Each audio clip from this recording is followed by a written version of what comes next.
Salut à tous, bienvenue dans ce nouvel épisode de Gizmo. Je suis en compagnie aujourd'hui de Franck, un nouveau Franck dans Gizmo, Franck Rousseau, avec lequel on va passer la prochaine 1h30 et normalement pour le meilleur. Avant ça, je vous l'avais déjà dit dans l'épisode précédent, l'apéro Gizmo revient pour une deuxième édition. Ce sera le mardi 7 décembre, donc si c'est pas déjà fait, vous bloquez cette date dans votre agenda.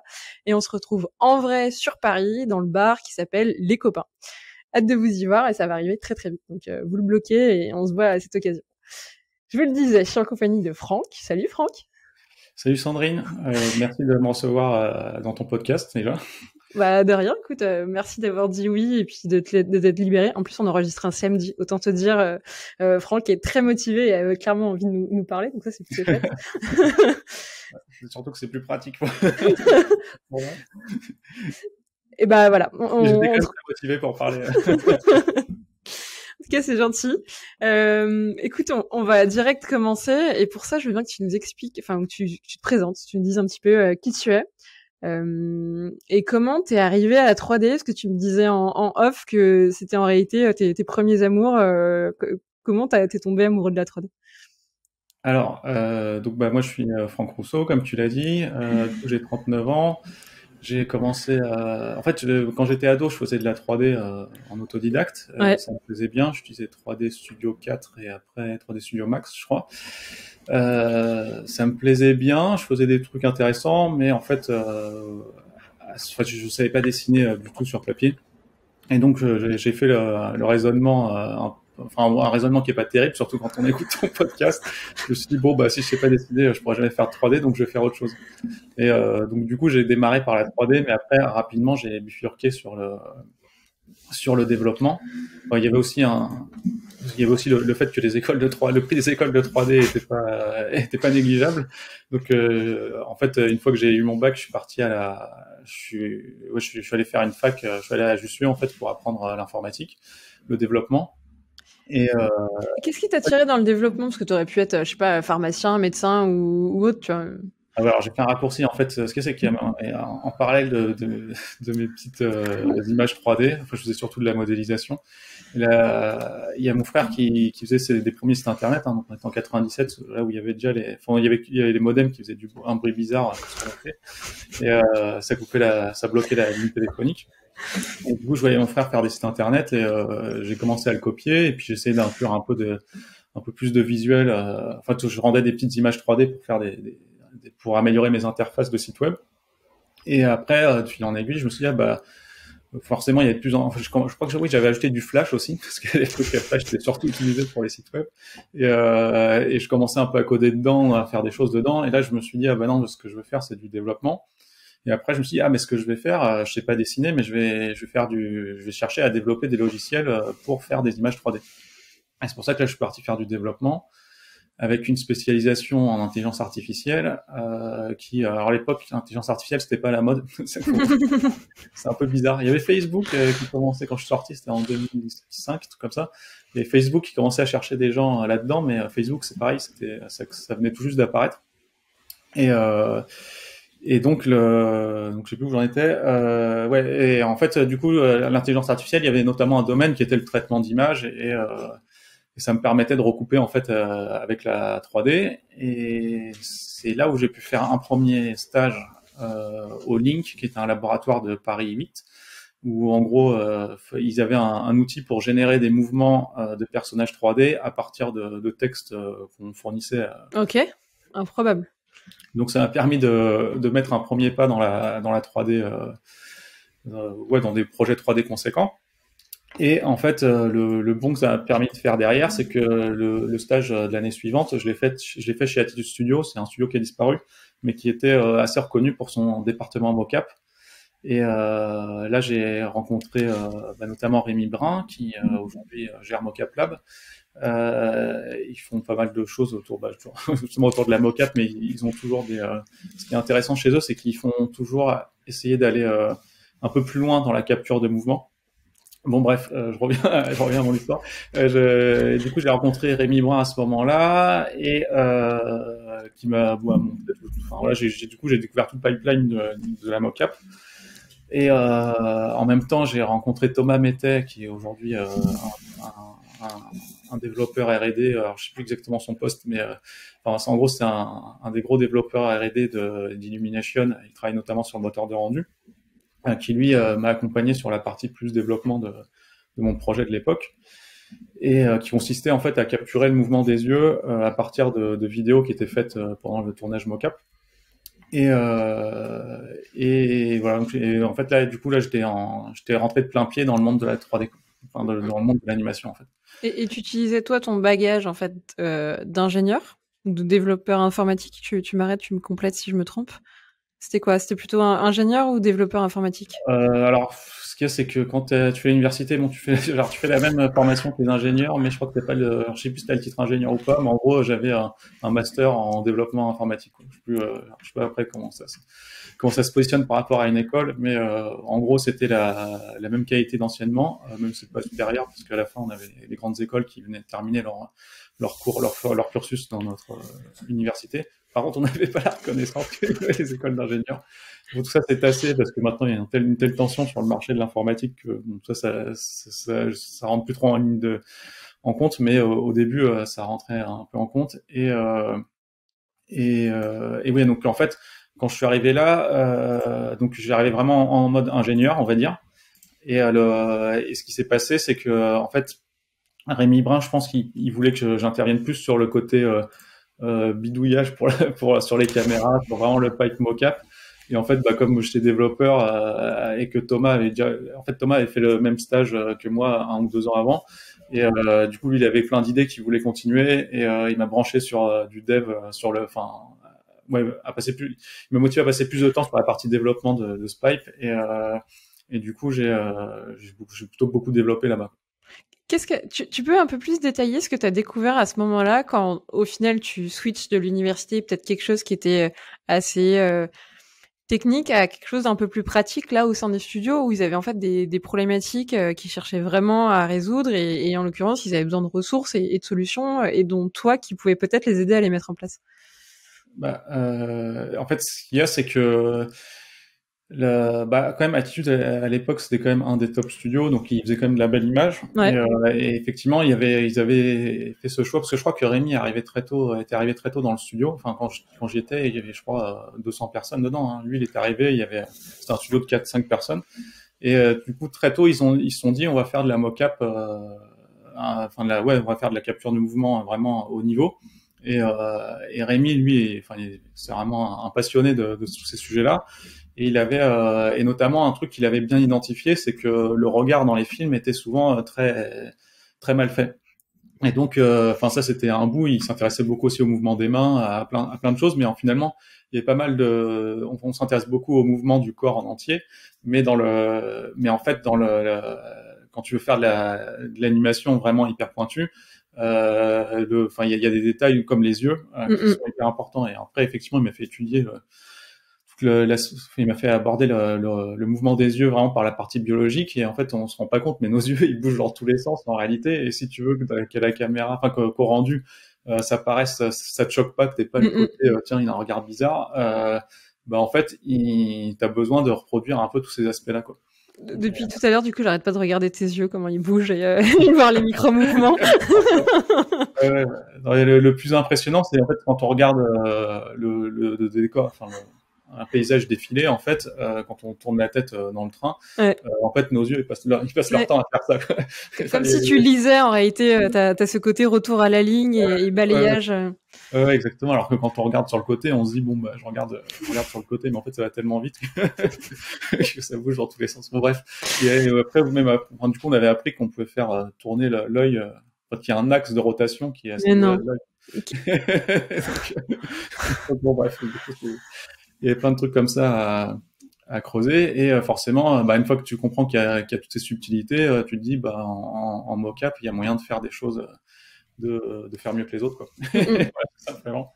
Et donc il cherchait à pousser plus là-dessus et on s'était rencontrés à travers Catherine Pélachaud donc qui gérait mon stage au Link et, et donc bah voilà, il s'est dit ouais, il y a quelqu'un qui, qui est intéressé par ce genre de choses, donc autant en profiter pour travailler dessus. Voilà. Et suite à cette expérience-là, c'était ton stage, t'as ton diplôme. Comment t'envisageais la suite et comment ça s'est passé? Alors là, c'était un peu spécial parce qu'en fait, Attitude Studio, c'était un studio qui était en train de fermer, donc il y avait une ambiance très bizarre. Je m'entendais bien avec les gens de la R&D et les graphistes me parlaient pas, ils me disaient même pas bonjour. Waouh. Genre tous les matins, ils s'asseyaient devant moi, ils disaient pas bonjour. Donc je me suis dit bah peut-être que c'est, mais j'étais pas au courant qu'en fait la boîte marchait pas bien. Il y avait aussi bon des petits trucs pas très sympas, genre quand on te donne ton chèque de paye, c'était signé sur le code barre, donc il fallait faire 2 allers-retours pour récupérer le. Enfin bref, il y avait des petites blagues comme ça. Je me suis dit bah mince, c'est bizarre, le milieu de la 3D c'était pas pour moi.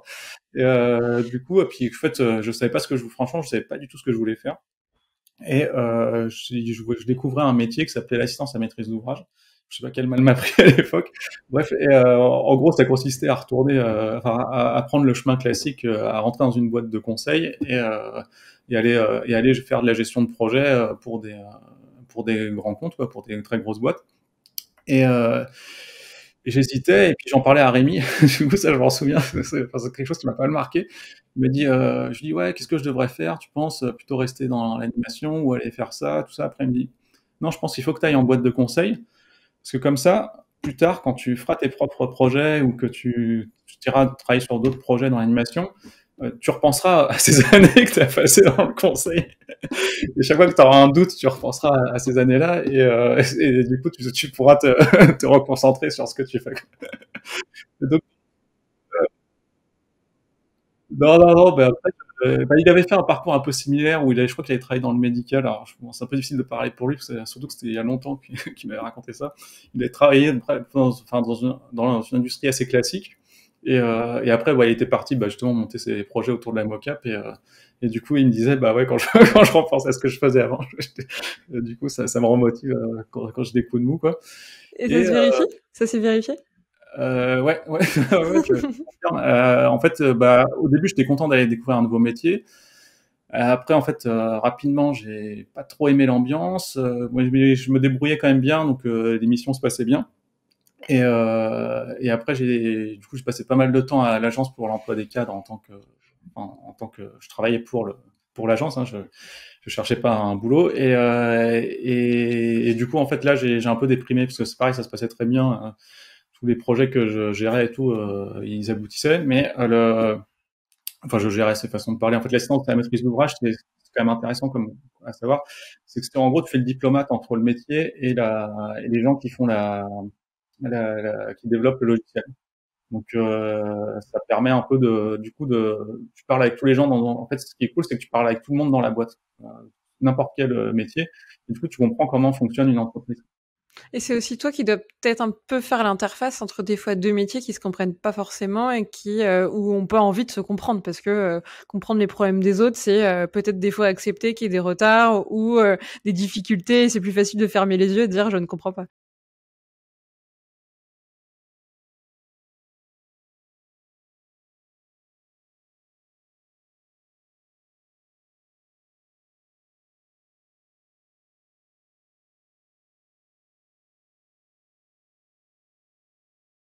Enfin, quand tu développes, t'as pas forcément envie tout le temps c'est important de penser à ton utilisateur final, mais tu peux pas tout le temps chercher à comprendre tout ce qu'il veut, etc.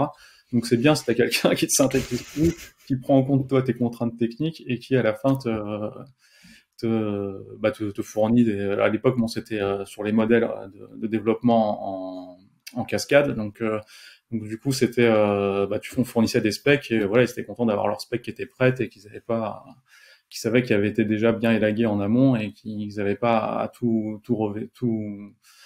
revérifier, à tout rediscuter à chaque fois. Mm -mm.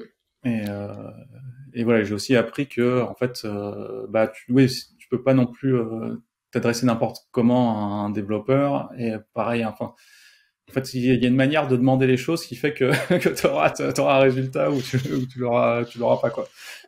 C'est intéressant ce que tu dis parce que c'est des fois ce que certains peuvent un peu témoigner en disant mais comment on leur parle aux développeurs? Ils ont un autre langage ou en tout cas ce que tu racontais d'un besoin utilisateur, c'est-à-dire juste un résultat, le bon bouton qui va être utilisé par les graphistes, en réalité, c'est pas forcément ce bouton-là, en tout cas cette manière qu'aurait utilisé un développeur de manière instinctive et naturelle. Parce que en fait, c'est peut-être un peu une manière détournée de donner un résultat qui, pour lui, était brut et allait très bien faire le job. Mais en réalité, ce bouton qui lui est demandé, tu vois, c'est un peu le next step d'après qui va peut-être prendre beaucoup plus de temps que nécessaire et lui, il verra pas la différence. Comment tu communiques dans ces cas-là ce besoin et tu te mets à peut-être prendre le bon canal pour lui parler, lui faire comprendre qu'il y a ce besoin en face et du coup, il marche avec toi, il va peut-être pas essayer de négocier 40 000 heures parce qu'il va enfin comprendre.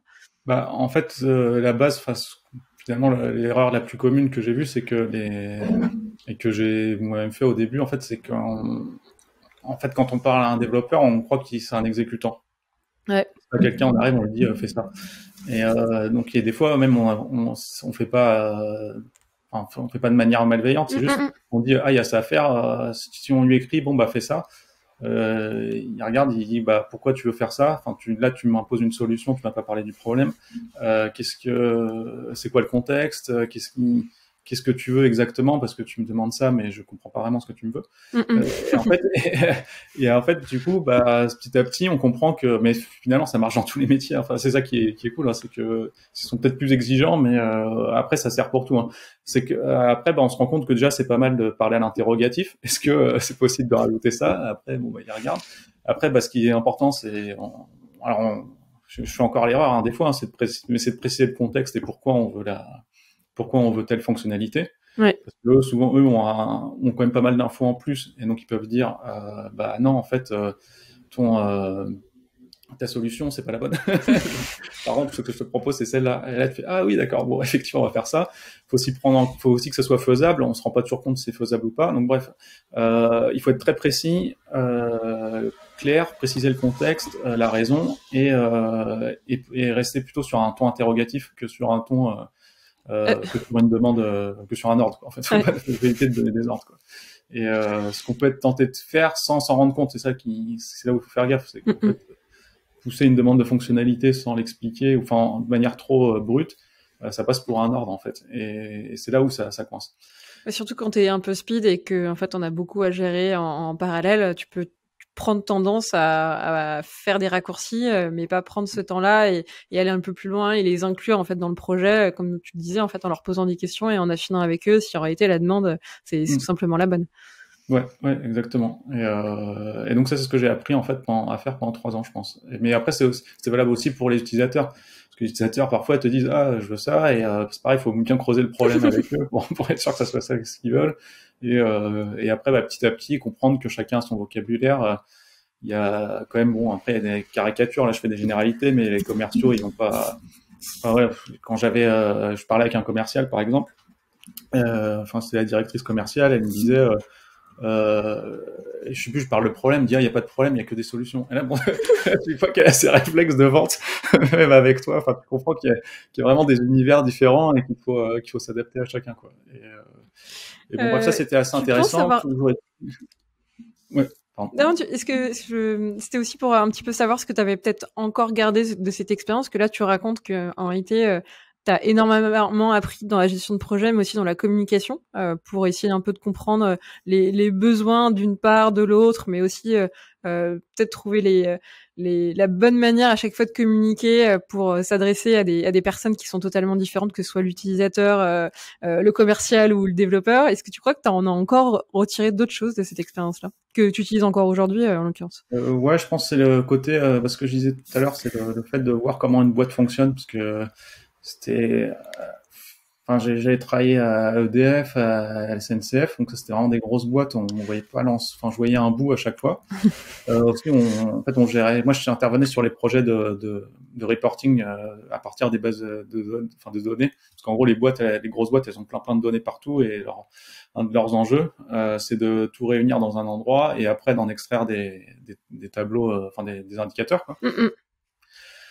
Et donc en fait quand oui, donc du coup je voyais à chaque fois un bout de la boîte, mais c'est à l'APEC là où c'est vraiment le plus intéressant, c'est là aussi où je suis resté le plus longtemps, c'est que vraiment, là pour le coup c'est une plus petite entreprise, c'était 2000, quelque chose comme ça, mais ils avaient des antennes partout en France. Et donc, du coup, ça m'a permis de vraiment comprendre comment tout ça, ça s'agence. Ils avaient des contraintes aussi imposées par l'Union européenne. Et donc, il y avait plein de choses entre les flux financiers, la manière dont ils accueillaient les cadres selon les régions, etc. Ça permettait de voir comment tout ça fonctionne. Et je peux pas te dire que je le réutilise directement dans quoi que ce soit, mais ça permet de voir en gros comment un gros système, une grosse organisation fonctionne, quoi. Et ça, je pense que c'était intéressant. Ouais, ça te donne une référence de l'intérieur de comment une boîte à une échelle plutôt moyenne, parce que c'était pas non plus un paquebot type SNCF et compagnie, fonctionne, s'organise quand t'as des équipes qui peuvent être splittées un peu partout en France, voire dans le monde, et puis que t'as différents corps de métier, une trésorerie à gérer, des gens à Ouais, intégrer. ouais, voilà. Et avec aussi un côté même politique, parce que il y avait chaque année il fallait aussi sortir les chiffres de retour à l'emploi, donc qui étaient après communiqués à l'échelle nationale. Donc du coup, enfin voilà, donc c'était pas, c'est les chiffres du chômage en gros pour les cadres, quoi. Donc fallait pas se tromper. Et du coup, il y avait quand même aussi ce petit côté-là. Bon bref, c'était assez intéressant par ces aspects-là. Pour autant, c'est une ambiance très cadre, avec voilà, le costard tous les jours, les chaussures noires qu'il fallait passer au cirage régulièrement. Enfin, bref, c'était tout un univers qui me déprimait pas mal en fait. C'est un peu, il n'y a pas d'autre mot. Donc du coup, je me sentais pas trop à ma place en fait. C'était plus ça, c'est que j'arrivais à faire ce qu'on me demandait, à fonctionner, mais je me sentais pas trop à ma place. Et j'avais de plus en plus envie de monter une boîte. En fait, j'ai toujours eu des projets à côté. Et j'avais de plus en plus envie de monter une boîte. Je lisais plein de trucs sur l'entrepreneuriat, etc. Et je me suis dit, bon, bah, maintenant, après, voilà, j'ai fait des rencontres, enfin, je vis une rencontre à l'époque qui, ouais, m'avait dit, non, mais là, faut que tu arrêtes, t'as trop envie de faire des projets et tout, arrête ce que tu fais et va faire autre chose. Et du coup, j'ai décidé de démissionner. C'était vraiment suite à cette rencontre-là, ça a été le déclic au moment où toi tu commençais à lire beaucoup de choses, tu savais que t'avais envie de le faire, mais tu cherchais un peu le bon moment et tu t'es rendu compte qu'il n'y avait pas de bon moment, il fallait Ouais, vraiment se lancer. ouais, c'est un peu ça. Ouais. Comme je montais des projets à côté, c'est pareil, j'apprenais plein de choses avec ces projets-là. À un moment, enfin là encore, c'est plus après, c'est plus quand je suis arrivé chez H3D que j'ai fait ça. Mais enfin, si, en fait, j'avais déjà monté une web radio en fait sur Internet que je faisais à côté. Et si, ça c'est un point important. C'est que je me dis ouais, je démissionne. Ce qui est une très mauvaise idée. On est en 2008, c'est la crise, donc c'était pas on était dans le creux de la tension du marché des développeurs. Donc en gros, c'était le moment où les développeurs avaient plus trop leur mot à dire. Mais bon, c'est les prémices du retour de la vague qu'on connaît aujourd'hui. Mais quand même, et surtout, je sortais en fait, c'était un peu un ringard à ce moment-là d'être développeur. Tu sentais que niveau carrière, ça allait pas le faire. Et du coup, j'avais une expérience plutôt de gestion de projet et enfin d'assistance à maîtrise d'ouvrage pour être plus précis. Et donc là, je me dis, bah, je m'en vais. Et je dis, bah, je suis quand même à l'APEC, l'agence pour l'emploi des cadres. Je vais aller voir une consultante, une des plus balèzes du truc, pour qu'elle me conseille. Je fais un petit entretien avec elle pour qu'elle me conseille sur la suite. Et après, elle me fait, je lui montre, elle me dit, ah, fais voir ton CV. Alors je dis, ouais, j'essaye. En plus, je sais plus, j'essaie de rentrer dans des boîtes un peu plus créatives, de faire la même chose, mais dans des boîtes un peu plus créatives. Après, elle me dit, ah bon, et tout, mais tu sais que c'est pas facile, c'est quand même un peu différent de ce que tu fais. Enfin, c'est de la gestion de projet, mais gérer des projets, je sais pas, de site web, publicitaire, etc., c'était pas évident. Et après, elle me prend mon CV, elle me dit, bah tiens, surligne ce que t'aimes bien là-dedans, enfin, ce qui te plaît le plus. Et là, en fait, il y avait une case où j'avais mis mon projet à côté, qui était mon projet de radio libre, où j'avais développé un site web et mis en place des trucs.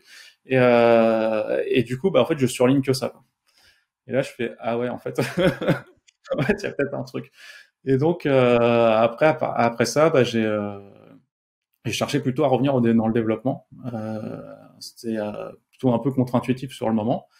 Et je me suis dit, bah, de toute façon, je vais monter un projet, je vais rejoindre une startup. Et en fait, si la plupart des startups à ce moment-là cherchaient des développeurs en PHP, j'avais plus envie de faire du PHP, je voulais faire du Python ou du Ruby, mais bref, il y avait des nouvelles technos à la mode qui commençaient à apparaître dans le monde du web. C'était Django et Ruby on Rails à l'époque. Et maintenant, c'est très standard. Et là, en fait, je cherche et je trouve pas, tout simplement. Et en fait, je reprends contact Thomas mettait. Donc, et il me dit, bah, si tu veux, il y a un projet là qui se monte qui s'appelle HD3D, où où en gros, il y a les gros studios d'Île-de-France qui vont se réunir et qui vont faire des outils communs à tous les studios et qui vont intervenir sur toute la chaîne de fabrication d'un film. Et je fais bon bah ok ouais ça peut être intéressant allez retour à l'animation en fait finalement c'est peut-être le bon truc et du coup bah là je rencontre alors, je crois que c'était Blandine Nicolas d'abord, enfin Blandine Nicolas et Jean-Noël Portugal qui me font un entretien. Bon évidemment tout ce qu'ils me racontent c'est génial. Là il y a il y a tout clairement je dis oui bon en fait c'est plus là où je dois être quoi.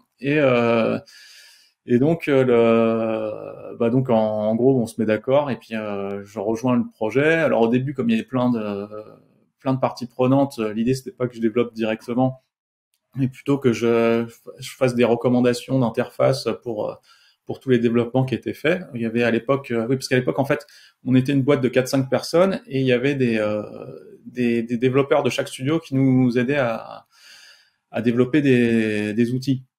Il y avait notamment Timto, Micros, MacGuff, qui est devenu Illumination à ce moment-là, et Durand Dubois, qui a disparu. Il y avait Claire aussi, 2 minutes, enfin bref, il y a plein de monde. Et donc l'idée au départ, c'était que je développe plutôt des recommandations sur comment faire les interfaces pour qu'elles soient homogènes, ou développer des outils communs, etc., enfin, des widgets communs, etc. Et en fait, plus le projet avançait, plus on a cherché à développer un production tracker, donc un équivalent de Shotgun. Bah, à l'époque, Shotgun commençait à arriver sur le marché. Nous, on se positionnait sur une version un peu plus light et un peu plus orientée anime française, on va dire. Et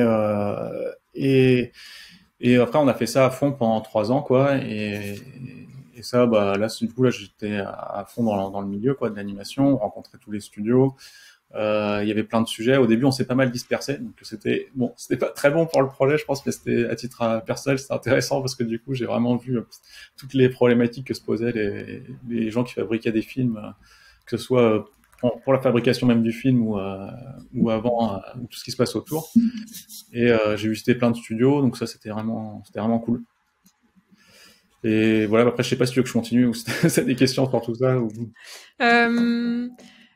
Peut-être sur les problématiques que tu as découvert à ce moment-là où tu disais que c'était vachement intéressant et enrichissant de les rencontrer et d'avoir un peu ce rôle de petite souris où en t'infiltrant chez eux, tu avais peut-être accès à l'envers du décor et toi, ça a dû te faire une énorme boîte à outils ou en tout cas de connaissances pour en savoir un peu plus sur comment ils fonctionnaient et quelles étaient à chaque fois leurs problématiques propres qui peut-être avaient un socle commun, c'est-à-dire 80% des studios avaient le même dénominateur, mais après en interne ils avaient à chaque fois peut-être des trucs qui étaient très spécifiques où c'était peut-être compliqué de les mutualiser, mais tu te les mettais dans un petit coin de ta tête en disant ça c'est intéressant, il y aura peut-être un truc à faire, un de ces quatre. Ouais, alors je sais pas si j'ai eu exactement cette approche. En fait, je découvrais tout ça. En plus, c'est un peu ma manière de fonctionner, c'est que je vais un peu j'essaye pas trop de décider ce qui va se passer, donc j'arrive dans un endroit, puis je regarde ce qu'on me demande et de fil en aiguille, je découvre des choses. Et après, je me dis ah bah tiens, ce serait pas mal d'assembler tout ça comme ça pour aller là. Mais ce qui était cool, c'est déjà j'ai découvert tout ce qui était problématique d'asset management. Avec les graphes, tout ça. Enfin bon, c'était super intéressant. C'est quand même super intéressant. Après, il y avait toute la question de la gestion de prod, mais alors là, pour le coup, ça a été vraiment le gros sujet sur lequel on a travaillé. Donc ça aussi, j'ai découvert tous ces aspects-là. Ça me parlait bien parce que ça ressemblait en fait à ce que je faisais avant à la PEC, les versions animation, les versions plus industrielles. Il y avait après, il y avait aussi enfin, c'est là pour le coup, ça sort des studios, mais tout ce qui est unification du son dans les salles de projection. En fait, le son est jamais pareil dans les salles de projection. Il y avait pour but de faire en sorte que tu aies toujours le même son partout où tu ailles. De la même manière que tu étalonnes les couleurs, tu fasses la même chose avec le son. Après, justement, il y avait toutes les histoires d'étalonnage de couleurs. Donc là, on a visité des labos et tout, c'était vraiment sympa. Il y avait toutes les histoires de gestion de parc machine. Donc c'est pareil, j'ai rencontré chez IT tous les gros studios où on discutait de quoi, qu'est-ce qu'ils voudraient dedans, qu'est-ce qui les intéresserait. En fait, c'est comme ils passent leur temps comme les studios passent leur temps à bouger, ils passent leur temps à bouger leurs machines. Du coup, il y en a qui se perdent. Enfin, ouais, il y a plein de trucs comme ça. Du coup, ils devaient faire des cartes de leurs machines. Enfin, c'était assez intéressant. Et après, il y avait aussi rencontrer les artistes, se balader dans les studios, les voir dessiner des trucs, rencontrer les R&D de chaque studio, voir sur quoi effectivement ils se focalisaient. Il y avait Illumination qui était plutôt sur le rendu, il y avait Timto qui était plus sur la partie gestion de prod, il y avait Micros qui cherchait plus à développer son côté asset manager. Enfin voilà, il y avait plein de choses comme ça. Il y avait les labos aussi de recherche qui étaient dans le projet, qui cherchaient à faire des choses plus poussées. Ça, j'avais un peu moins suivi, mais c'est pareil, j'avais rencontré Jérôme Louvel qui montait un framework Java qui s'appelait RESTlet, si je dis pas de bêtises, que j'ai retrouvé plus tard après dans ma vie d'entrepreneur, on va dire. Et enfin ouais, bref, c'était assez fou. Ça rassemblait plein de monde, c'était super excitant. Mais après, un jour, en fait, c'était un projet qui se basait avec sur beaucoup de subventions. Et un jour, je sais pas, ils se sont pas mis d'accord, j'ai pas trop compris ce qui s'est passé, mais bref, il y a plus de subventions. Et du coup, le projet s'est arrêté. Mais d'ici là, tout ce qui s'est passé là, c'était super excitant, et notamment à la fin où on s'était vraiment focalisé sur la gestion de production. On avait fait un outil, un production tracker, qui avait été utilisé pour Kirikou 3. Comment il s'appelait? T'as pas donné de nom? C'était Artforge à l'époque. Ok. Et qui a été repris quand même par 2 studios, je crois, qui sont Micros et Timto. Alors ça, je pourrais pas trop rentrer dans le détail parce que j'étais plus là pour le voir, mais qui ont continué à s'en servir et qui ont géré pas mal de prod aussi avec. Et je crois que même encore aujourd'hui, il y a quelques restes de prod qui sont suivis chez Timto ils ont continué à le faire évoluer, mais avec une base sur cet outil. Et voilà. Et c'est aussi avec Kirikou 3D, on s'est retrouvé au générique. C'est la première fois qu'on était à un générique de film, et ça, c'était vraiment cool aussi, quoi. T'as pu publier sur les réseaux ta première capture d'écran de ton nom générique, comme on peut voir. C'était ça. Et ouais, c'était cool. En plus, on l'avait vu en avant-première au Grand Rex, tout ça. Enfin, je crois que c'est ça, je dis pas de bêtises. Enfin, on l'avait vu en avant-première et on était au générique, donc c'était vraiment sympa. Et voilà, puis après ça s'est arrêté, donc on était triste. Ouais, en fait, de tout ce que tu racontais et de quelque part du fonctionnement qui avait l'air d'être plutôt simple, je me demandais comment cette parenthèse avait pu se terminer, parce que tu avais l'air de t'éclater dans ce projet-là, mais ça a été plutôt financière, où quand il y avait plus de carburant, il y avait plus d'argent, ils ont dû fermer et tout simplement passer à autre chose, y compris les équipes et toi qui as dû trouver un nouveau projet derrière pour continuer peut-être à t'éclater dans ce milieu-là.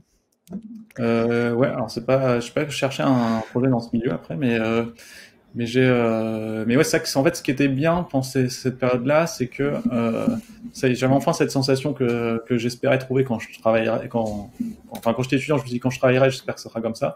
Et en fait, ce qu'il y a, c'est que j'avais pas l'impression de travailler en fait quand j'allais chez AG3D. Enfin, je voyais bien que ça me prenait du temps et que ça me fatiguait, les journées elles passaient vite, j'étais content de tout ce que je faisais. Je suis redevenu complètement fan de développement. J'ai commencé à monter un projet à côté qui derrière m'a permis de lancer mon premier projet entrepreneurial. Et en fait, je me suis réconcilié avec l'informatique pure, quoi. Et ça, c'était vraiment top. Et voilà. Et donc après ça s'est arrêté un peu brutalement. Au début, ils ont essayé de rattraper le coup en essayant de revendre l'équipe en fait à l'équipe d'ingénieurs, quoi, à une boîte qui faisait de la publicité, qui travaillait autour de la publicité en ligne. En fait, j'avais l'opportunité de continuer avec cette boîte. Certains dans les 5 qui avaient ont fait ça, mais moi je me suis dit que ça m'intéressait pas. J'avais pas envie de travailler dans la pub en ligne, même si les projets, d'un point de vue technique, étaient intéressants. Mais du coup, ça me plaisait pas trop. Et en fait, c'est à ce moment-là que je continuais toujours à lire beaucoup de littérature sur l'entrepreneuriat. Notamment, c'était pas encore, ça commençait à devenir cool en France, mais c'était pas encore cool comme aujourd'hui. Donc, c'était pas évident, et je lisais beaucoup de trucs qui venaient des États-Unis. Et notamment, je suis tombé sur Rework de Basecamp. Enfin, c'était pas Rework, c'était celui de juste avant, mais bon, bref, j'ai lu Rework dans la foulée. Et ça, pour le coup, ça a été un sacré déclic. Ouais. Là, je fais, ouais, il y a des choses qu'on fait pas bien. Enfin, même, du coup, même si à AG3D, que j'aimais beaucoup ce que je faisais et tout, je me suis rendu compte que la manière dont on gérait notre produit, etc., fonctionnait pas bien. Mm-hmm. Et ça me donnait du coup de plus en plus envie de monter mon propre projet, quoi. Là, j'avais vraiment vraiment envie. Et quand on est parti de HD3D, là, j'étais dans une situation vachement plus confortable, parce qu'en fait, 3 ans avant, quand j'ai démissionné, du coup, j'avais pas de j'avais pas de choix. C'était en 2008 où du coup ça recrutait pas très bien, et du coup chaque jour qui passe, c'était le stress, quoi. T'as plutôt de l'argent qui baisse sur ton compte en banque que ton compte en banque qui augmente. Quand tu touches 0 € par mois, ça fait un peu bizarre. Et donc là, là par contre, c'était l'inverse. Du coup, comme la boîte fermait, on avait le droit à un licenciement économique, on avait le droit à donc ça en est quelques indemnités de départ. Bon, rien de faramineux, mais de quoi manger pendant quelques mois. Et après, surtout, on avait accès à Pôle emploi, quoi. Donc là, c'était cool. Et je me suis dit, bon, bah, cette fois, c'est le moment. Il faut y aller. Il y a un truc, bon, il me manquait une idée précise à ce moment-là. Et en fait, j'avais monté un projet de réseau social distribué en parallèle. Je m'intéressais de plus en plus aux thématiques de décentralisation et de vie privée enfin, en gros, d'indépendance vis-à-vis des gros acteurs du cloud. Ouais. Et je commençais à réfléchir, même aussi à notre rapport aux données personnelles. Qu'est-ce que ça ferait d'avoir toutes nos données sur notre serveur, etc. Et je l'avais abordé le sujet plus par le côté social, en faisant un réseau social. Alors j'étais très très très naïf à l'époque. Je m'imaginais que en faisant un truc décentralisé, sympa et vertueux, ça intéresserait les gens plus que Facebook, ce qui était une énorme erreur. Mais bon, du coup, j'avais développé ce truc-là à fond. Ça m'a permis aussi de muscler pas mal mes compétences techniques. J'avais pu tester des technos, parce que chez AG3D, je prenais les technos qu'on me donnait, sur lesquels on s'était mis d'accord. Enfin, surtout les gens qui étaient là avant que j'arrive s'étaient mis d'accord. Et entre-temps, ça avait vachement évolué. Enfin, c'était le prémisse de tout ce qu'on connaît aujourd'hui, mais ça évoluait super vite. Et du coup, je m'étais mis sur plein de nouvelles technos. Et en fait, à ce moment-là, je tombe par hasard sur un commentaire de quelqu'un sur un forum qui dit en fait, il y avait un article sur les problèmes liés à la centralisation des services web. Et il y avait un commentaire. Le premier commentaire, c'était ouais, ok, c'est bien de voir qu'il y a un problème, mais si vous voulez, moi, je cherche des gens qui veulent se remonter les manches pour essayer de trouver des solutions. Et du coup, je l'ai contacté. Il m'a parlé de son projet. Je lui ai parlé de mon projet. Et après, voilà, on a monté une société ensemble. Donc lui il avait plus le côté business, et moi j'avais plus le côté technique. Et on est allé monter Cozy Cloud ensemble. Donc c'était Benjamin à l'époque et Benjamin André. Et on est allé construire. On voulait révolutionner, on voulait changer le monde. Donc c'était pas compliqué. Comment tu pitchais la mission de Cozy Club à l'époque? Comment t'arrives à le résumer, soit à ta mère, soit à des amis qui étaient pas là-dedans? Qu'est-ce que vous faisiez? C'était pas.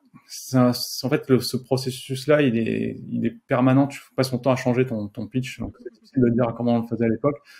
En gros, et après, on voulait pas non plus trop chercher à parler à tout le monde dès le début. Donc, je voulais pas spécialement expliquer à mon père comment ça marche. Je voulais je voulais que les gens avertis comprennent là où on veut aller. Okay. Alors, nous, on voulait, c'est ce qu'on voulait faire. Et donc, on abordait, je sais plus, c'était les premiers, ça remonte à longtemps. Les premières manières de le présenter, c'était comment? Je me souviens qu'il y avait l'histoire de la boîte noire. Enfin, en gros, on disait que le principe, c'était de dire que les grands services, les services web qu'on utilise, ils fonctionnent en silo. On dépose nos données dans différents services web tels que Gmail, Dropbox, je sais pas, évidemment j'ai plus de trucs en tête, mais n'importe quel service web, Notion ou n'importe quoi. Bon, il n'y a pas de Notion à l'époque, mais en fait, en faisant ça, on disperse nos données et on les donne à des acteurs qui décident des règles eux-mêmes et qui ne discutent pas avec nous. Mm-mm. Donc nous, l'objectif, c'était de ramener tout ça sur un, alors je sais plus comment on disait à l'époque, on disait pas un serveur personnel, bref, sur un cloud personnel, donc sur un espace qu'on maîtrise, qui soit hébergé soit chez nous, soit chez un hébergeur. Et à partir de ce moment-là, vu qu'on retrouvait tous les services web au même endroit, on pouvait les faire communiquer entre eux, on pouvait faire sauter toute la friction qu'on a dans notre expérience avec l'utilisation des services web, et en même temps, on se réappropriait nos données et on protégeait notre vie privée. La friction, c'est entre autres à chaque fois que tu dois rentrer ou te créer des comptes partout. Là, tu avais peut-être un seul compte et tu avais plus à cliquer ou de remplir des énièmes formulaires ou des profils sur tous ces sites. Ouais, ça c'est la première friction, mais après, je sais pas sur Gmail, alors je sais pas s'ils ont fait des intégrations depuis, mais si tu veux, je sais pas, tu postes des images sur Facebook et tu veux ensuite dire dans ton Gmail, je veux envoyer les images Ouais. que j'ai mis sur Facebook à quelqu'un, bah, il va te dire non, tu ne parles pas, mon service ne parle pas à Facebook. Et pareil, tu vas t'acheter un fichier Dropbox, alors là peut-être qu'ils l'ont changé quand même depuis, mais parce que c'est tellement courant, mais tu vas t'acheter un fichier Dropbox, il va dire non, non, Dropbox c'est mon concurrent. Tu prends un fichier Gcloud, mais tu prends pas un fichier Dropbox. Et en fait, tout ça, on s'en rend pas compte, mais petit à petit, c'est un peu nul, quoi. En fait, avant, on avait tout sur notre bureau, tout pouvait interagir. Et là, maintenant, on peut plus. Enfin, tout ça, ça fonctionne plus, quoi. C'était encore pire si t'as plutôt un iPhone. Si c'est plutôt sur iCloud, ça se parle pas non plus à tout ce qu'il y a sur Gcloud. Enfin, bon, bref, t'as tout ça. On s'est habitué à ça, mais en fait, quand tu prends du recul, tu te dis, bah non, mais en fait, tout ça marche pas bien. Du coup, j'ai une question parce que je suis pas sûre d'avoir compris. Pour te rendre un peu plus libre des règles qui t'étaient données, par exemple, par des Gmail, Facebook, Dropbox et compagnie, comment hier, avec votre solution, vous rendiez, vous affranchissiez des règles qui vous donnaient de confidentialité ou de politique des données, parce qu'en réalité, certes, tu deviens propriétaire de ces données-là et t'arrives à les stocker en ligne et tout est centralisé, mais ça voulait dire que les gens n'allaient plus pouvoir se connecter sur des Gmail, Facebook, ils allaient devoir trouver d'autres solutions alternatives et dans ce cas-là, vous leur proposiez. Comment c'était géré cette partie-là? En fait, l'idée, c'est de dire qu'ils mettent toutes leurs données sur sur un serveur à eux. Après, ça les empêche pas d'utiliser le reste. Même l'idée, c'est que ce serveur puisse se connecter à d'autres services pour faire du travail à ta place sur des trucs qui de toute façon seront toujours à part. Je sais pas, si par exemple, tu as une interaction avec les impôts, avec impôts.gouv.fr, bah, de toute façon, il faudra toujours vraiment que tu te connectes dessus. Mais justement, l'idée, c'était de dire que l'outil qu'on a, que ton Cozy Cloud, quoi, il pouvait se connecter directement aux impôts pour aller faire gérer tes tâches administratives pour toi, ou au moins pour aller t'agréger tout ça dans ton espace où tu gères toute ta vie perso, quoi. Ok. Et, et voilà. Et après, il y avait aussi une dimension politique. Ça, je pense que c'est une erreur qu'on a fait à l'époque, on l'a mise, mais je pense que c'était une erreur. Après, bon, c'est facile à dire. En gros, après, il y avait une dimension politique qui était de dire, bah, comment ça se fait qu'il y a des institutions qui possèdent toutes tes données, qui possèdent toutes les données de tout le monde sur toute la planète, et qu'on n'ait aucun droit de regard dessus, et qu'en gros, on sait pas ce qu'ils font avec nos données, et c'est pas des entités élues, c'est juste des organismes privés. Et donc, du coup, l'idée, c'était de dire aussi, faut qu'on s'affranchisse de ça. Et voilà, donc du coup, bref, ça m'a emmené dans une grosse histoire entrepreneuriale. Et après, le projet continue. Hein. Moi, j'ai quitté le projet, mais le projet existe encore. Ok. De tout ce que tu détailles là, il y a quand même vachement une philosophie que j'entends en trame de fond qui est très open source, où pour toi, on doit être propriétaire de ces données. C'est vachement dans le partage, peut-être assez ouvert, et c'est là où tu vas peut-être m'arrêter ou compléter, mais... Ouais, c'est ça, c'est exactement ça. En fait, l'idée, oui, genre, j'ai même pas à avoir des sujets, en fait. Pour moi, c'est devenu tellement évident, mais les gens, c'est pas du tout évident. En fait, ouais, Cozy Cloud, l'idée aussi, c'est de le faire dès le début en logiciel libre et open source. Parce que la trame de fond, c'est de dire, si tu comprends pas ce que fait un logiciel, globalement, c'est lui qui dicte comment tu vas vivre, quoi. Et donc, donc sur un sujet aussi important et aussi délicat que la gestion de données personnelles, on s'est dit que si on voulait se présenter en challenger, en rupture, il fallait que ça soit du logiciel libre. Sinon, du coup, c'était j'essaye de savoir si c'est une conviction perso ou toi, t'y crois vraiment et c'est un modèle que tu défends parce que les valeurs qui sont liées, elles te ressemblent, ou parce que vous vouliez juste être le nouveau et que c'était du coup un peu un argument commercial, ou vous avez pris ce parti-là? C'est les deux. En fait, c'est ça que souvent on a un peu tendance quand on fait des choses vertueuses, on a un peu tendance à se dire, oui, c'est vertueux, mais ça suffit pas pour arriver à faire des choses ou pour convaincre.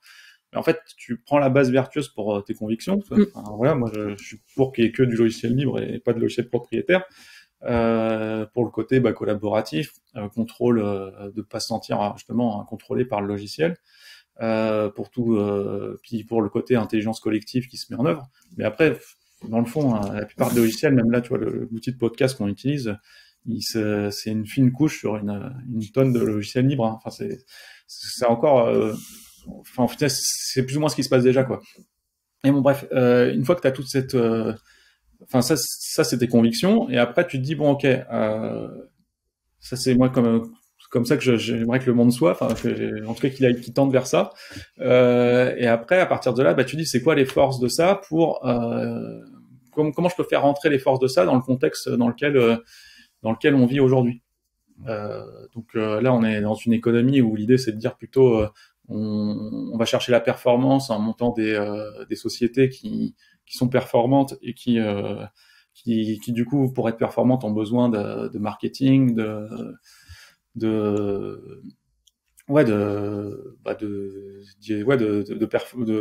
productive et d'être forte en marketing, etc. Après, tu dis, bon, bah, sur cette base vertueuse, comment je peux l'utiliser pour que ça m'apporte un avantage sur le niveau marketing, comment ça peut m'apporter un avantage au niveau des fonctionnalités, et c'est quoi le contexte général aussi, quoi. Parce qu'en gros, il y avait enfin, ouais, bon, bref, on va en parler vraiment pendant longtemps, mais c'est pareil, quand tu as des GAFA qui sont hyper forts, qui ont des moyens à l'infini, presque à l'infini, qui sont déjà en place, en gros, faire la même chose que exactement sur les mêmes règles, t'es sûr que ça va pas aller très loin, en fait. T'es déjà mort d'avance, ouais. Voilà. Et donc, si tu te dis, je pars sur un principe qui, certes, est plus compliqué à la base, mais qui est un terrain sur lequel ils vont avoir vachement de mal à aller, là, tu te dis, bah, tu vas pouvoir construire une alternative, en fait, qui est viable. Et voilà, c'est un peu ça le raisonnement de l'époque. Et puis t'arrêtes de t'excuser de faire des trucs vertueux, mais tu les mets en avant de la bonne manière pour aussi peut-être toucher et convaincre des personnes qui, comme toi, sont sensibles, en leur proposant un pourri qui tient la route, qui est pour autant pas, qui vraiment qui tient la route en termes de fonctionnalité, et pour peut-être leur proposer vraiment une solution alternative qui colle un peu plus avec leurs valeurs. Et des fois, on a peut-être un peu tendance à oublier nos valeurs quand on est sur Internet, ou nos valeurs dès qu'on est sur le numérique. On a tous plein de vertus où on est convaincu de trucs, mais sur Internet, on baisse tous notre froc à accepter des politiques de confidentialité en disant oui, mais... Ouais, mais voilà, mais après, en fait, on fait ça par commodité et aussi parce qu'il y a que ça. C'est tout simplement. Il y a pas vraiment d'autre choix. Donc là, l'idée, c'est de dire, on fait un truc bien qui fait que tu t'es pas en train de te dire, je vais y perdre à utiliser ça. Et après, il y avait d'autres. En fait, là, on avait un avantage. Enfin, je pense que ça aurait pu vraiment être explosé. C'est que, en fait, une fois que tu commences à utiliser ce genre d'outils, là, tu te rappelles que la sensation de contrôle sur tes données, elle est vachement agréable. En fait, c'est que là, quand on les disperse partout, enfin, moi, je suis le premier aussi à envoyer mes données partout, hein, donc comme tu dis, j'ai un peu baissé les bras. Mais c'est vrai que le jour où tu te retrouves sur une plateforme où tu te dis, là, c'est bon, il y a que moi qui regarde, ça part pas, je sais pas où et tout. C'est quand même vachement soulageant, quoi. Et du coup, t'as ce gros avantage-là. Et après, là où enfin, mais je pense que de toute façon, ça va arriver. Hein. Enfin, ce qu'on a cherché à faire, ça arrivera à un moment. Hein. Je sais pas quand, mais ça arrivera.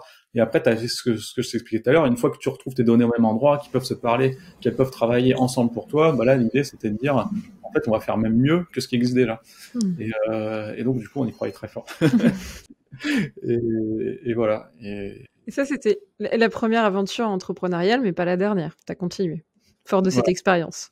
Voilà, exactement. En fait, j'ai appris plein de choses pendant cette... Parce que comme, en fait, c'est intéressant ce qu'on vient de dire avant, c'est comme au niveau... comme c'était un peu compliqué ce qu'on voulait faire, au niveau produit, enfin, que ce soit pour le marketer, pour le financer ou pour le créer tout simplement, ça m'a demandé de me poser des tonnes et des tonnes de questions. Quand je disais que je disais de beaucoup de trucs sur l'entrepreneuriat, là, j'ai multiplié encore par 3 ou 4 le truc. Bon, c'était pas forcément sur l'entrepreneuriat directement, mais c'était sur la gestion de produits, sur comment organiser des équipes, parce qu'aussi, à un moment, on a grossi, on est monté à une vingtaine de personnes. Enfin voilà, tous ces sujets-là, j'ai dû me documenter à fond. J'ai lu plein de bouquins. Et après, je commençais à avoir une idée de comment tu montes une boîte tech, comment tu fais un produit tech. Quoi. Et effectivement, quand ça s'est arrêté, j'y avais pris goût. Et j'ai repensé à Rémi Brun. Je me dis, est-ce que je vais reprendre un boulot normal, bien payé? Parce que là, pour le coup, les développeurs étaient revenus à la mode.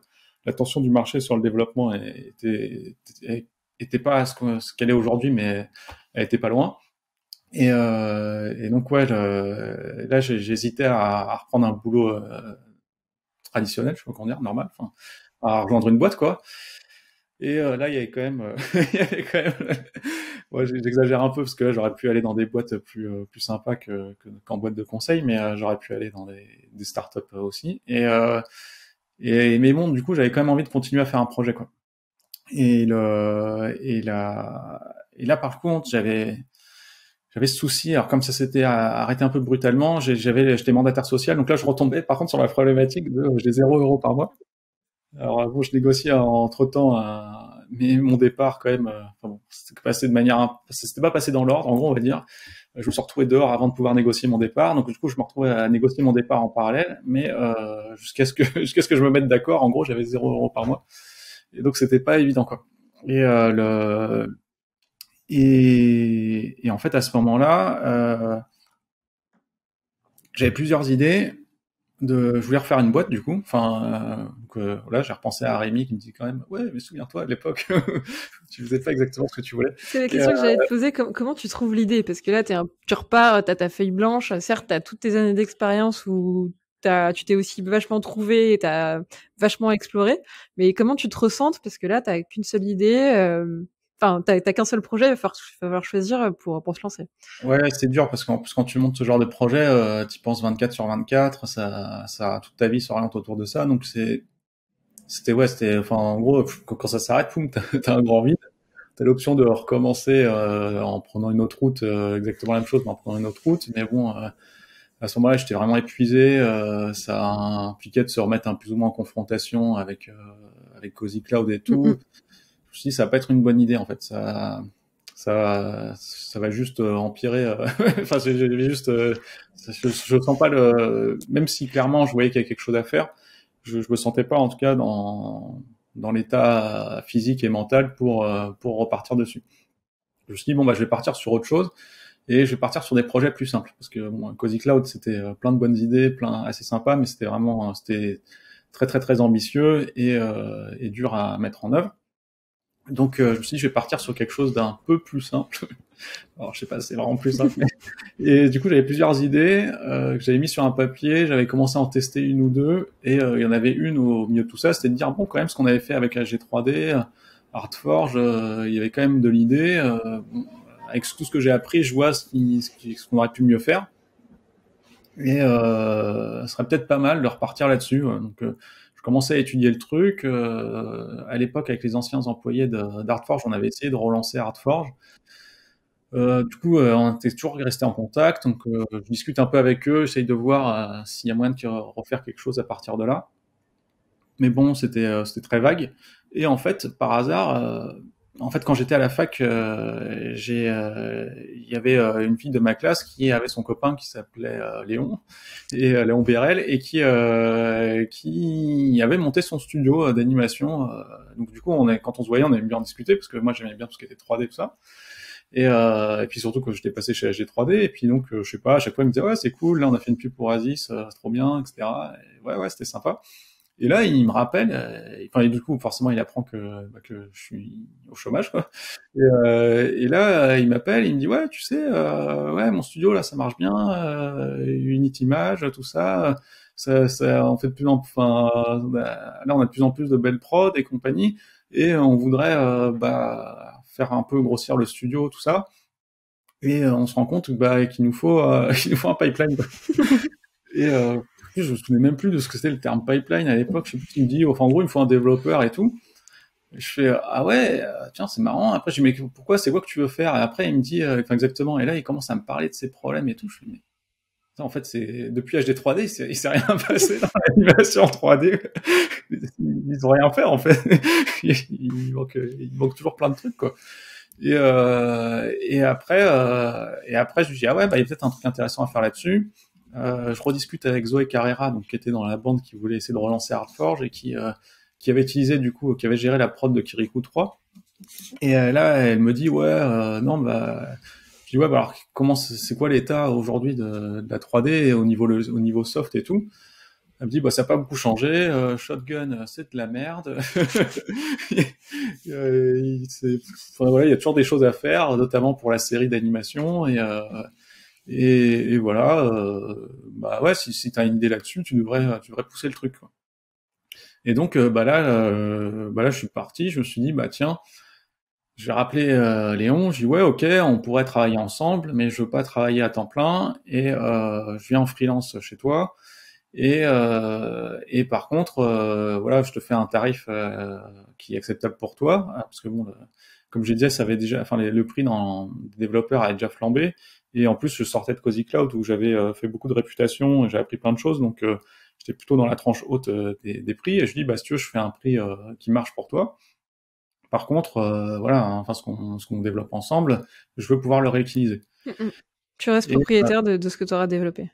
ouais, voilà. Alors eux, j'aurais quand même cédé le droit de faire des choses avec, mais globalement, c'est moi qui reste propriétaire.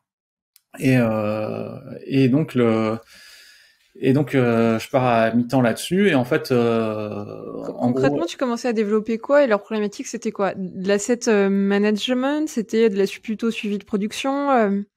eux, leur problématique était plus autour de l'asset management. Et en fait, à ce moment-là, je sais plus combien ils étaient, mais c'était une trentaine. Après, ils passaient à 50, 60. Là, je crois qu'ils sont une centaine aujourd'hui. Bon, c'est pareil, je peux pas trop parler pour eux. Je connais pas les détails exactement, mais en gros, l'idée, c'est qu'ils faisaient vraiment des productions de manière très artisanale et ils voulaient structurer ça pour garder leur force du côté artisanal, parce que c'est ce qui leur permet de faire des super belles images tout en structurant un minimum pour ensuite bah, faire des formats un peu plus longs. C'est après ça qu'ils ont ils ont commencé à faire les trucs pour j'ai oublié cette série super connue. Enfin les mini courts métrages là pour Netflix. Les Love, les Death robots. and Et, Robots. voilà, Love, Death and Robots. Et en gros, voilà, c'est l'idée, c'est de pouvoir dire, bah, on est capable d'encaisser un quart d'heure de créer un quart d'heure d'images haut de gamme, quoi. Et donc, bah, fallait qu'ils se construisent un pipeline parce qu'ils n'en avaient pas à l'époque. Et donc, ils avaient déjà quelqu'un qui était Valentin Morisseau qui mettait ça en place chez eux, mais ils voulaient quelqu'un de plus senior sur la partie de développement. Donc moi, je suis venu pour les aider un peu à se structurer sur comment ils développent, comment ils mettent en place leur usine de dev, comment ils mettent leur pipeline de dev en place en fait. Et, euh, et, euh, et en parallèle, et ils voulaient aussi, enfin leur premier objectif, c'est de développer un asset manager. Et du coup, moi, l'idée c'était que je développe une API qui permette de gérer les données de la production, en gros, mais que là, une partie vraiment back-end, quoique serveur, il n'y avait pas d'interface dessus. Et eux développent leurs outils pour gérer leurs fichiers et leurs données de. En fait, l'idée c'était que cette API allait collecter des données d'autres endroits, notamment de Shotgun, parce qu'ils utilisaient Shotgun, enfin ils sont sur Shotgun aujourd'hui, je crois. Ils utilisaient Shotgun à l'époque, et en gros l'idée c'était d'aller récupérer les données de Shotgun, les ramener au niveau du studio, les formater. En fait, une API c'est ce qui permet de prendre une base de données qui est un peu brute en fait de donner accès aux informations et à des actions sur ces informations de manière un peu plus de manière plus métier en fait sont un peu plus que ça corresponde un peu plus en fait aux besoins du studio pour accéder aux informations qui sont bien digestes pour tous les outils du studio. Quitte à les réutiliser une fois traités dans d'autres logiciels, et c'est comme ça que tu fais la passerelle d'un shotgun à, je sais pas, un outil d'asset ou de production derrière, quoi. Exactement. Et en fait, du coup, à travers ça, et après aussi, ça permet de rendre agnostique en fait le format des données. Comme ça, en fait, n'importe quel techno, en fait, tu mets en accès les données sous un format standard. Donc, en gros, c'est du JSON qui est transporté par de l'HTTP, enfin, sur un protocole, sur du TCP avec de l'HTTP dessus pour formater les requêtes. Mais en gros, tu prends des standards que tout le monde connaît. Et du coup, n'importe qui a sa techno préférée, il va pouvoir se connecter à l'API parce qu'il sait qu'elle est faite comme toutes les autres. Et donc, à partir de là, et surtout après, tu peux donner un accès web. Donc, si tu veux, tu peux donner un accès à l'API depuis, tu peux la mettre en dispo sur Internet. Et après, si t'es pas dans le studio, tu peux quand même accéder dessus. Ce qui est ultra puissant, t'as plus besoin de te rendre physiquement, mais de n'importe où. Les gens pouvaient se connecter et traiter ces données-là. Ouais, voilà. Alors après, eux, ils ont des contraintes quand même avec comme ils font des studios avec des Américains, du coup, ils ont quand même des contraintes où il y a des choses qui devaient rester que dans le studio. Mais enfin, ça, c'est pour l'idée générale sur les API. Mais en gros, eux, ça leur permettait de connecter tous leurs outils à une base de données qu'ils maîtrisaient et qui était digeste pour eux. Et c'était quand même le début d'un pipeline où d'un soft A, un soft B, un soft 3, l'information allait pouvoir un peu plus facilement circuler et en plus de manière automatique avec des inputs et des outputs câblés, quoi. Ouais, ça devient la colonne vertébrale de ton pipeline, hein, même. C'est en gros, c'est ce qui, du coup, grâce à ça, en fait, les softs peuvent communiquer entre. En fait, ils vont construire plein de softs sur leur pipeline pour des étapes différentes. Et après, en fait, à travers l'API, du coup, ils peuvent tous communiquer et se passer des données et aussi récupérer les infos de prod et aussi mettre à jour les infos de prod. Et toi, ton rôle là-dedans, c'était les aider à structurer ça et mettre en place la colonne vertébrale ou développer concrètement les API qui allaient faire les liens entre les différents softs? Alors moi, ce que j'ai fait, c'est que j'ai mis en place l'API. Ça, c'était vraiment se développer cette colonne vertébrale. Alors après, c'était pas forcément comme ça qu'on l'exprimait, mais c'est plus quand on t'avance dans le projet, tu te rends compte que de la place que ça finit par prendre. Et après, l'autre truc, c'était aussi de leur donner des bonnes pratiques de développement. En fait, moi, j'aime beaucoup les méthodes agiles, mais les méthodes agiles, ça fait beaucoup de débats, mais quand c'est bien fait, ça marche, c'est super efficace. Enfin, je m'étais rendu compte chez Cozy Cloud, on était vraiment très très efficace en les appliquant comme il faut. Et donc du coup, j'ai essayé de leur transmettre ça. Et ce qui fait qu'on a pu, en fait, ils partaient. Eux, ils connaissaient bien la 3D, ils savaient ce qu'ils voulaient faire, ils avaient des expériences ils savaient quand même comment développer, mais ils savaient pas forcément comment se mettre en ordre de bataille pour développer de manière vraiment productive. Et donc, je les ai aidés en fait à se mettre en place des sprints, à mettre les premières briques, à mettre des premières briques, à les motiver à mettre tout ça dans un Git, enfin dans un merde, pour le système, enfin un truc qui te permet de suivre toutes les modifications faites sur ton code. Et donc du coup, enfin, voilà, on a poussé tout ça et aller plus vite, toute la mise en place de tout ça et aller beaucoup plus vite. Je leur ai donné des bonnes technos pour gérer leur serveur en interne, pour déployer des choses, etc. Et voilà, et on a avancé là-dessus. Et en parallèle, moi, ce que je faisais les 2 jours qui me restaient, parce qu'au début on était à 3 jours, après je faisais plus que 2 jours par semaine chez eux, puis après j'ai arrêté. Mais du coup, le temps libre que j'avais, c'est que là, pendant ce temps-là, en gros, je continuais à regarder quand même si mon projet était viable. Et donc, je rencontrais des studios. J'ai écrit à plein de studios en faisant des mails francs. Hein, genre écrit oui, bonjour, ouais, je suis Franck. Voilà, il y a longtemps, je travaille pour AG3D et là, je voudrais revenir faire des outils un peu dans la même idée, etc. Et je voudrais discuter avec vous pour comprendre en gros c'est quoi vos enjeux du moment. Et là, comme ça, en fait, en faisant ça, j'ai rencontré une série de studios, notamment, alors je sais plus dans quel ordre ça s'est fait, mais alors je crois que dans le premier studio à qui j'ai discuté longuement, c'était Cube Creative, donc avec Cécile Ergo qui m'a ouvert ses portes et qui m'a parlé de tout ce qu'elle faisait, etc. Et qui m'a, enfin, du coup, qui m'a bien expliqué tous les enjeux autour notamment de la validation des livrables dans les séries. Et comme ça, je crois que j'ai vu une dizaine de studios. Et de fil en aiguille, j'ai rencontré. Alors après, je leur demandais des contacts, etc. De fil en aiguille, j'ai rencontré je sais plus dans quelle ordre ça s'est fait, ça se passe vite quand même. J'ai rencontré les faits spéciaux avec Flavio Pérez et j'ai rencontré Mathieu Red, tu nous as pas vu. Et en fait, là, ça a été assez clé parce que j'étais. En fait, ça c'est. Du coup, j'ai commencé le projet en janvier 2017, quelque chose comme ça, ouais. En fait, en septembre 2017, je commençais non, septembre, en juin, juillet 2017, je commençais à me dire, ouais, en fait, est-ce que c'est viable mon histoire? Est-ce que ça a marché? En gros, je commençais à m'orienter de plus en plus à vouloir refaire un production tracker, mais cette fois-ci avec une bonne démarche produit, en disant, ouais, faut que ça soit un truc qui soit facile à utiliser, parce que tout ce qu'il y a sur le marché, c'est trop compliqué, c'est l'enfer, les gens ils utilisent mal. Du coup, je m'étais renseigné sur Shotgun, tout le monde déprimait dessus. Je dirais non, c'est pas possible. Là, il y a un truc évident à faire pour faire ça à la Apple, quoi. En gros, C'était quoi le plus gros défaut de Shotgun qui était remonté à ce moment-là et que pour toi tu voulais absolument gommer pour te démarquer et qu'il soit utilisé, mais vraiment utilisé par les utilisateurs et pas et pas à critiquer parce qu'il y a que cette solution-là et qu'ils n'avaient pas le choix. Bah, c'est fouillis, hein. En gros, c'est vraiment trop fouillis. Il y a trop d'éléments et les éléments importants apparaissent pas forcément en premier. Donc tu peux passer à côté d'un problème et en réalité, en production, si t'es trop speed, tu le vois pas. Exactement. Et après, bah, tout ce qui en découle. Donc, comme c'est compliqué, les gens font des tableaux compliqués.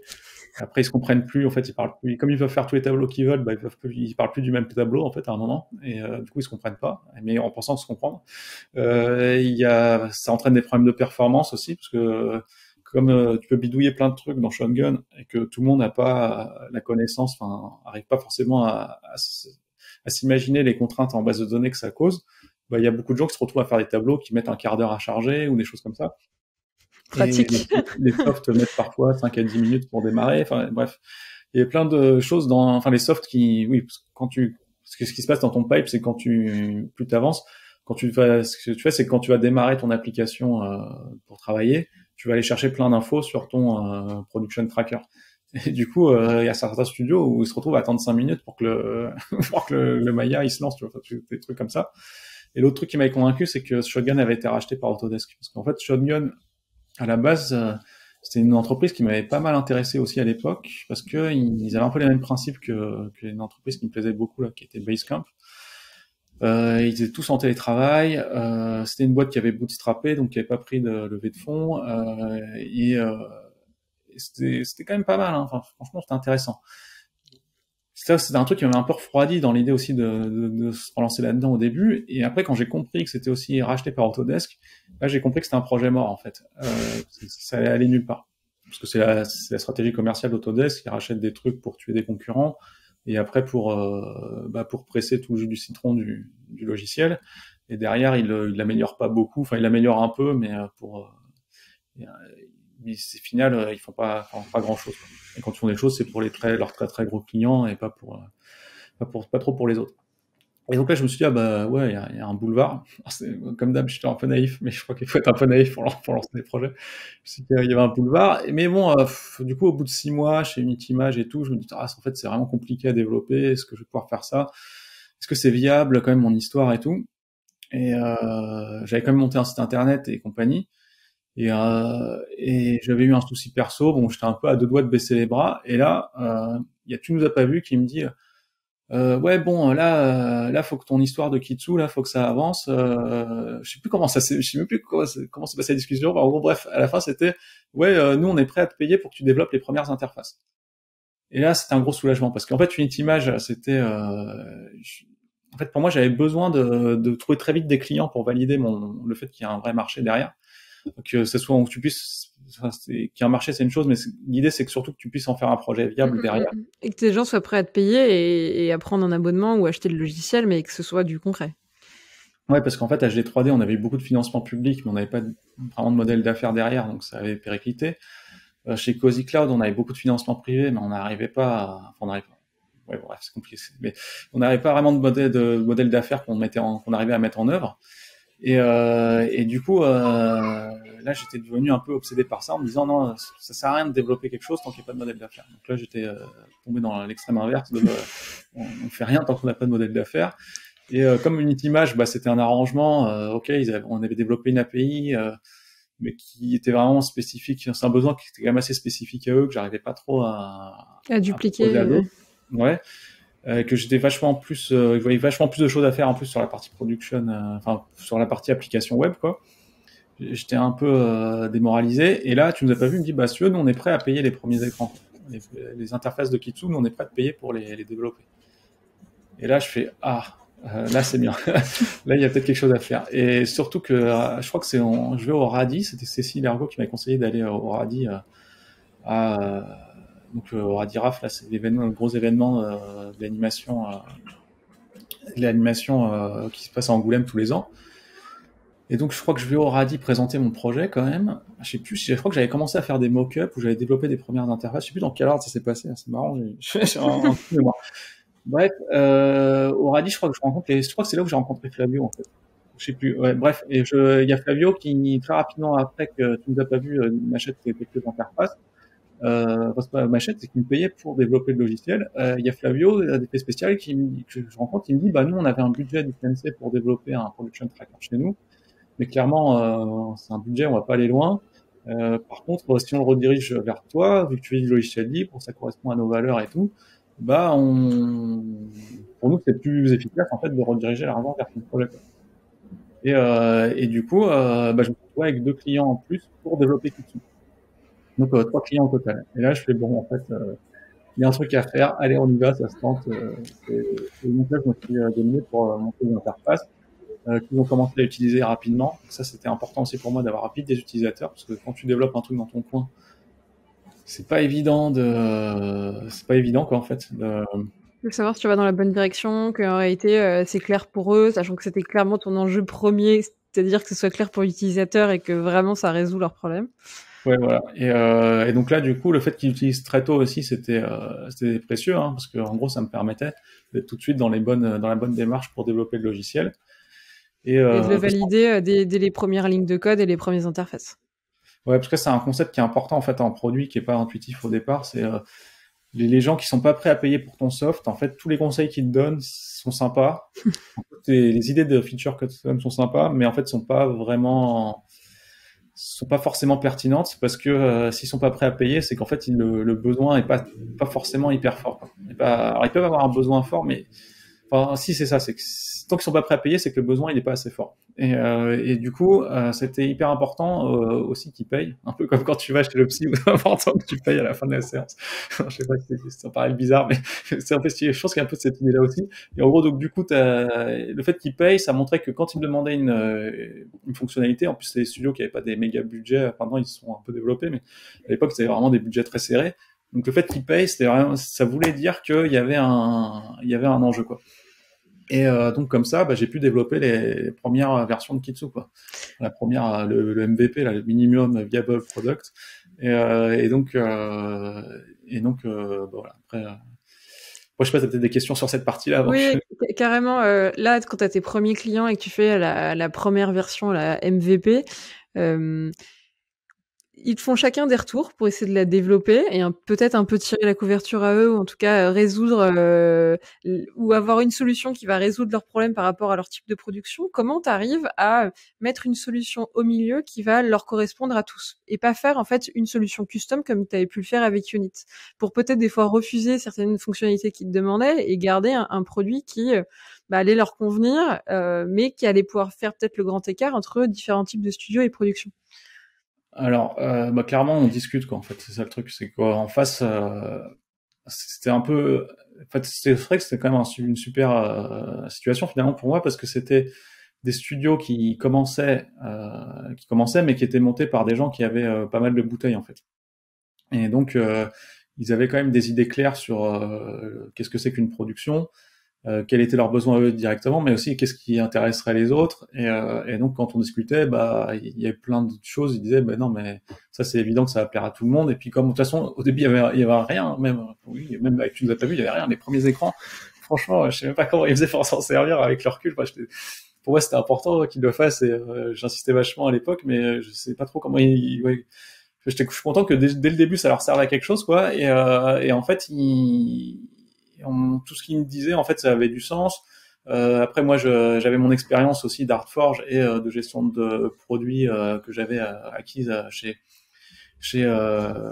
Cozy Cloud. Et donc, du coup, bah, en fait, assez naturellement, j'avais aussi une expérience en UX, quoi, enfin, en expérience utilisateur. Et donc, je faisais des choses qui me semblaient cohérentes, quoi. En fait, je prenais ce qu'ils me donnaient, et puis un peu comme à l'époque de l'APEC, hein, je prenais ce qu'ils me donnaient et je synthétisais dans des interfaces pour que ça marche pour eux, et que je me disais, bah, en fait, comme j'avais cette logique de tout faire simple, bah, j'étais quasiment sûr que ça allait plaire à d'autres, en fait. Et après, quand ils disent on veut valider une tâche, bon, c'est vraiment les toutes premières fonctionnalités, mais quand on veut valider une tâche, tu te doutes que les autres studios vont vouloir valider une tâche. Quand ils disent on veut voir un preview sur une tâche, tu te dis bon, bah, je me doute que les autres studios vont vouloir voir un preview sur une tâche, et comme ça, ainsi de suite. Ok, c'était pas des features qui étaient sortis un peu de l'espace ou vraiment anecdotiques où tu pouvais te poser la question de ce que tu allais l'implémenter. C'était à chaque fois pertinent. En tout cas, tu t'es dit ça va toucher à 95%, 98% des studios. Tout le monde voudra l'avoir. En résumé, je faisais ça avec des gens très bons qui étaient dans la discussion. Donc en fait, ça s'est fait. En bonne intelligence. Ouais, clairement. T'as un tout petit peu esquissé ce qu'était Kitsu. Est-ce que tu peux un peu plus nous dire comment ça s'intègre, peut-être un peu plus aujourd'hui et un peu moins à l'époque, comment ça se plug ou pas à des pipelines? Tu nous as dit que c'était une application web. Est-ce que tu peux peut-être un tout petit peu dépeindre ce qu'est Kitsu et à quoi ça sert? Alors, Kitsu, à quoi ça sert? Bon, l'objectif de Kitsu, c'est en gros, c'est de permettre aux studios de faire des plus belles productions et éventuellement plus vite. Donc, avant tout, c'est de leur permettre de faire des plus belles productions. Et pourquoi ça leur permet ça? Parce que pendant longtemps, en fait, les enjeux, c'était voilà, améliorer l'outil de rendu 3D, améliorer le soft de création de modèles, améliorer le soft d'animation. Bon, c'est encore toujours ça, hein, mais c'était quand même la première chose à faire. Et aujourd'hui, en fait, justement, de par le fait que ces logiciels se complexifient, il faut de plus en plus de monde, il y a de plus en plus de logiciels différents qui sont impliqués, il faut des équipes de plus en plus grandes, avec des spécialités différentes, et donc on se retrouve même souvent à travailler à plusieurs studios sur une même production. Et en fait, rapidement, ça devient ce qui était déjà un peu chaotique à la base et pas facile à gérer quand on était tous dans la même salle et pas beaucoup avec le même logiciel. Là, ça devient l'enfer, quoi. Donc, il faut des outils pour de plus en plus. Les studios ont compris que s'ils veulent pouvoir développer leur activité ou s'ils veulent pouvoir prendre des productions plus costauds et s'ils veulent pouvoir garder le niveau de qualité qu'ils veulent, eh ben, il leur faut un pipeline et il leur faut des outils de collaboration. Et c'est là où Kitsu rentre en jeu. C'est que avant, tout ce qui est shotgun et équivalent avait une approche très suivi de production où je rentre tout en détail de ce qui se passe et je vais faire des tableaux derrière. Nous, on s'est dit, bah en fait, faut que déjà celui qui fait le suivi de production soit motivé pour rentrer dedans et rentrer ses données et gérer tout ça. Mais il faut aussi que les autres parties prenantes, elles puissent venir regarder ce qui se passe. Et que comme ça, petit à petit, en fait, Kitsu, ça permet de construire ton référentiel de données de ta production pour que tout le monde puisse interagir autour de ce référentiel de données. Et qui est pas seulement la personne qui suit la production, mais aussi les artistes, le superviseur et compagnie qui puissent le lire et prendre l'information dont ils ont besoin à l'instant T. Exactement. Et donc pour ça, on reprend les tableaux de base de suivi d'Excel. Enfin, je prends souvent l'exemple de Shotgun, mais il y a aussi beaucoup de gens qui sont encore sous Excel et Excel a permis de faire aboutir beaucoup de production.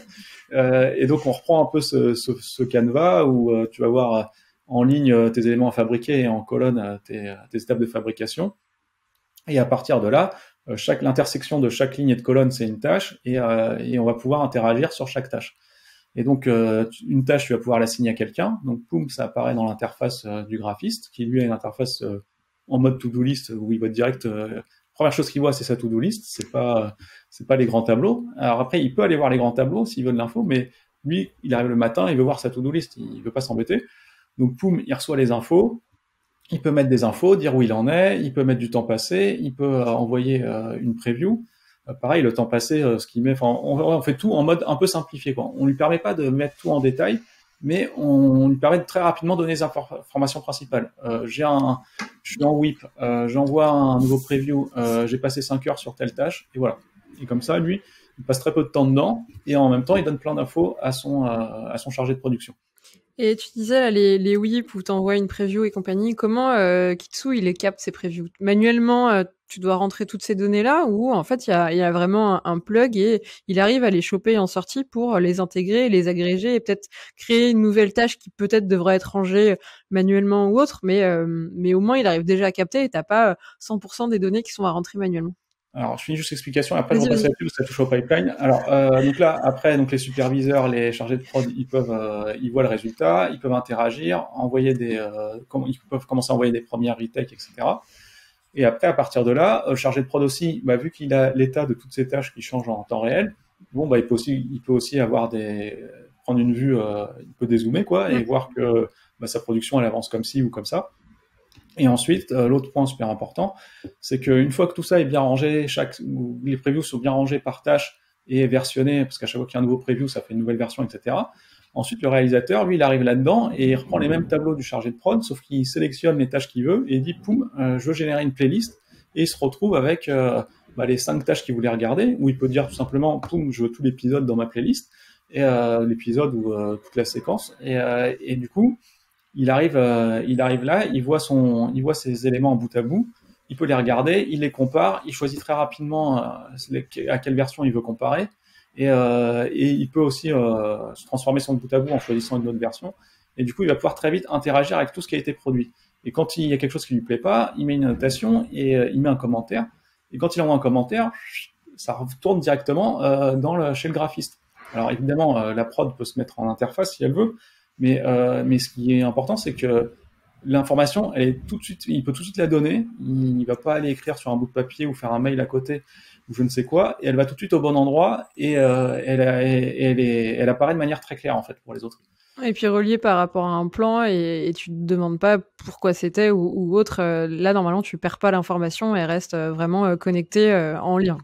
Exactement. Et après, donc, tu as la partie, donc déjà rien que ça, en fait, Ouais.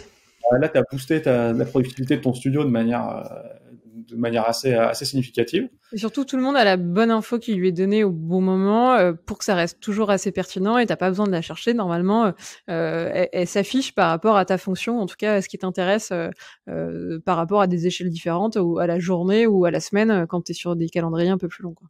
Exactement. Et où qu'il soit, hein, enfin, où que la personne soit, soit si elle est chez elle, dans un studio A ou dans un studio B. Ça aussi, c'est un point important parce que on est souvent, enfin, avant, bon, avec le Covid, maintenant, tout ce qui était travail s'est beaucoup développé. Mais avant, c'était surtout les prods qui étaient dispatchés sur plusieurs studios qui s'intéressaient à Kitsu.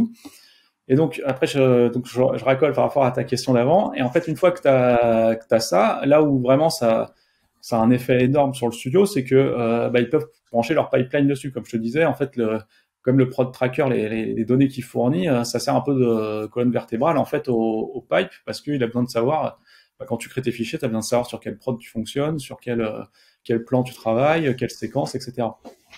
Et donc à partir de là, en fait, ça veut dire que tous les outils du studio peuvent profiter des infos dont je te parlais avant, que les gens se partageaient, en fait. Sans limitation?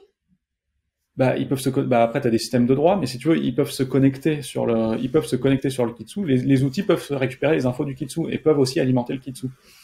Et donc, du coup, de cette manière, en fait, tu as une base de données qui est hyper riche et qui fait que ton studio, en fait, ça crée un cercle vertueux, c'est limite dans l'exponentiel, quoi, où en gros, plus ton studio, du jour au lendemain, il est mis sur ouais, enfin, il est mis sur, pas sur une fusée, j'exagère, mais Il est mis sur orbite. En tout cas, ouais, il est tu mis sur orbite, décuples sa puissance. et donc et après, donc aujourd'hui, on n'a pas d'intégration direct dans les logiciels. Ce qu'on a, c'est l'API, la fameuse API qui est à dispo. Et là, par contre, ce que font les gens souvent, c'est qu'ils ont leurs outils en interne qui vont aller publier directement sur Kitsu la vidéo, le preview qui a été fait dans le studio, quoi. Et ça, c'est sur une to-do publique ou cachée ou pas du tout, de peut-être un jour l'intégrer au soft pour que ce soit pas distant sur une fenêtre web et directement dans les softs ou pas du tout? Ouais, c'est sur une tout du public. En fait, on a reçu un financement d'Epic Games pour avancer là-dessus. Donc là, on a commencé les travaux là depuis 2 mois déjà. Ouais, 2 mois. Et voilà, donc ce qu'on va essayer de faire, mais c'est pareil, il va falloir vite qu'on trouve un studio pour l'utiliser, pour vraiment qu'on itère avec eux. Mais en gros, ce qu'on veut faire aussi, c'est commencer à mettre le pas dans une idée qu'on a, qui est de faire faire le Kitsu pour graphistes. En gros, les graphistes travaillent avec plusieurs studios. Ils ont pas mal de choses à gérer au niveau de leur machine. Donc l'idée, c'est que ils aient une interface Kitsu sur leur machine qui leur permette de gérer plusieurs Kitsu, en fait. Alors est-ce qu'on l'appellera de la même manière, je sais pas, et en gros, donc la première étape, ce sera juste de dire d'aller chercher les softs qui sont disponibles qui sont lancés en fait sur sa machine, et de pouvoir dire sur telle tâche, je veux récupère-moi le preview depuis tel soft ou tel soft et envoie-le directement sur Kitsu. Et voilà, mais après on va aller plus loin avec cette idée de dire qu'ils peuvent travailler sur plusieurs projets en même temps, et qu'en gros on crée enfin, il crée son monde un peu à part qui se connecte aux différents Kitsu, quoi. Ouais, t'auras un espèce de dashboard commun où tu pourras avoir un Kitsu par production, mais aussi par studio de chez toi et parce que l'interface sera aussi sympa, en tout cas, tu auras toujours cette facilité, qu'importe les prods, et tu n'auras pas besoin Voilà, de et, switcher. Tu pourras voir vraiment avec ce dashboard cette vision d'ensemble sur toutes les prods sur lesquelles tu es. et l'idée que tu gardes un peu ton historique perso aussi, voilà, que tu te souviennes que tu as travaillé sur tel prod à tel moment, et voilà, quoi. Donc, un peu ouais, donc ça c'est un peu l'idée. Bon là pour l'instant, mais de manière plus pragmatique, on va dire. Pour l'instant, l'idée c'est vraiment de permettre de publier justement plus facilement depuis son DCC, de choisir des options, etc. De dire bon bah je veux plutôt un rendu comme ci ou comme ça, et de l'envoyer ensuite sur Kitsu, quoi. Euh, on est allé un peu vite dans le développement et dans l'histoire de Kitsu. Aujourd'hui, vous en êtes où et c'est quoi la suite? C'est quoi les enjeux que tu as envie et de le voir évoluer? Tu nous as parlé un peu de ce dashboard ou de ce Kitsu 2. Est-ce qu'il y a d'autres choses que tu as en tête qui sont sûrement demandées par les studios et qui te sollicitent là-dessus? Là, en ce moment, on nous demande beaucoup de choses autour du planning. En fait, ce qu'il y a, c'est que nous, donc, ce que j'ai pas raconté quand même, en fait, j'ai raconté que le début de l'histoire. Ce qui s'est passé, c'est que quand j'ai eu une version potable de Kitsu, en fait, à ce moment-là, je me suis dit, le problème, c'est que moi, je suis pas assez pointu dans la gestion de production. J'ai jamais géré de prod en fait, donc c'était difficile de vendre un outil de gestion de prod sans savoir gérer de prod. Et à ce moment-là, c'est un concours de circonstances. Il y a Gwenaël Dupré, qui était dire de prod chez Unitymage, qui s'en va de Unitymage. Et j'avais bossé avec elle, j'avais bien aimé la manière dont elle travaillait et tout. Et là, je me suis dit, bon, je vais déjà parler de mon projet.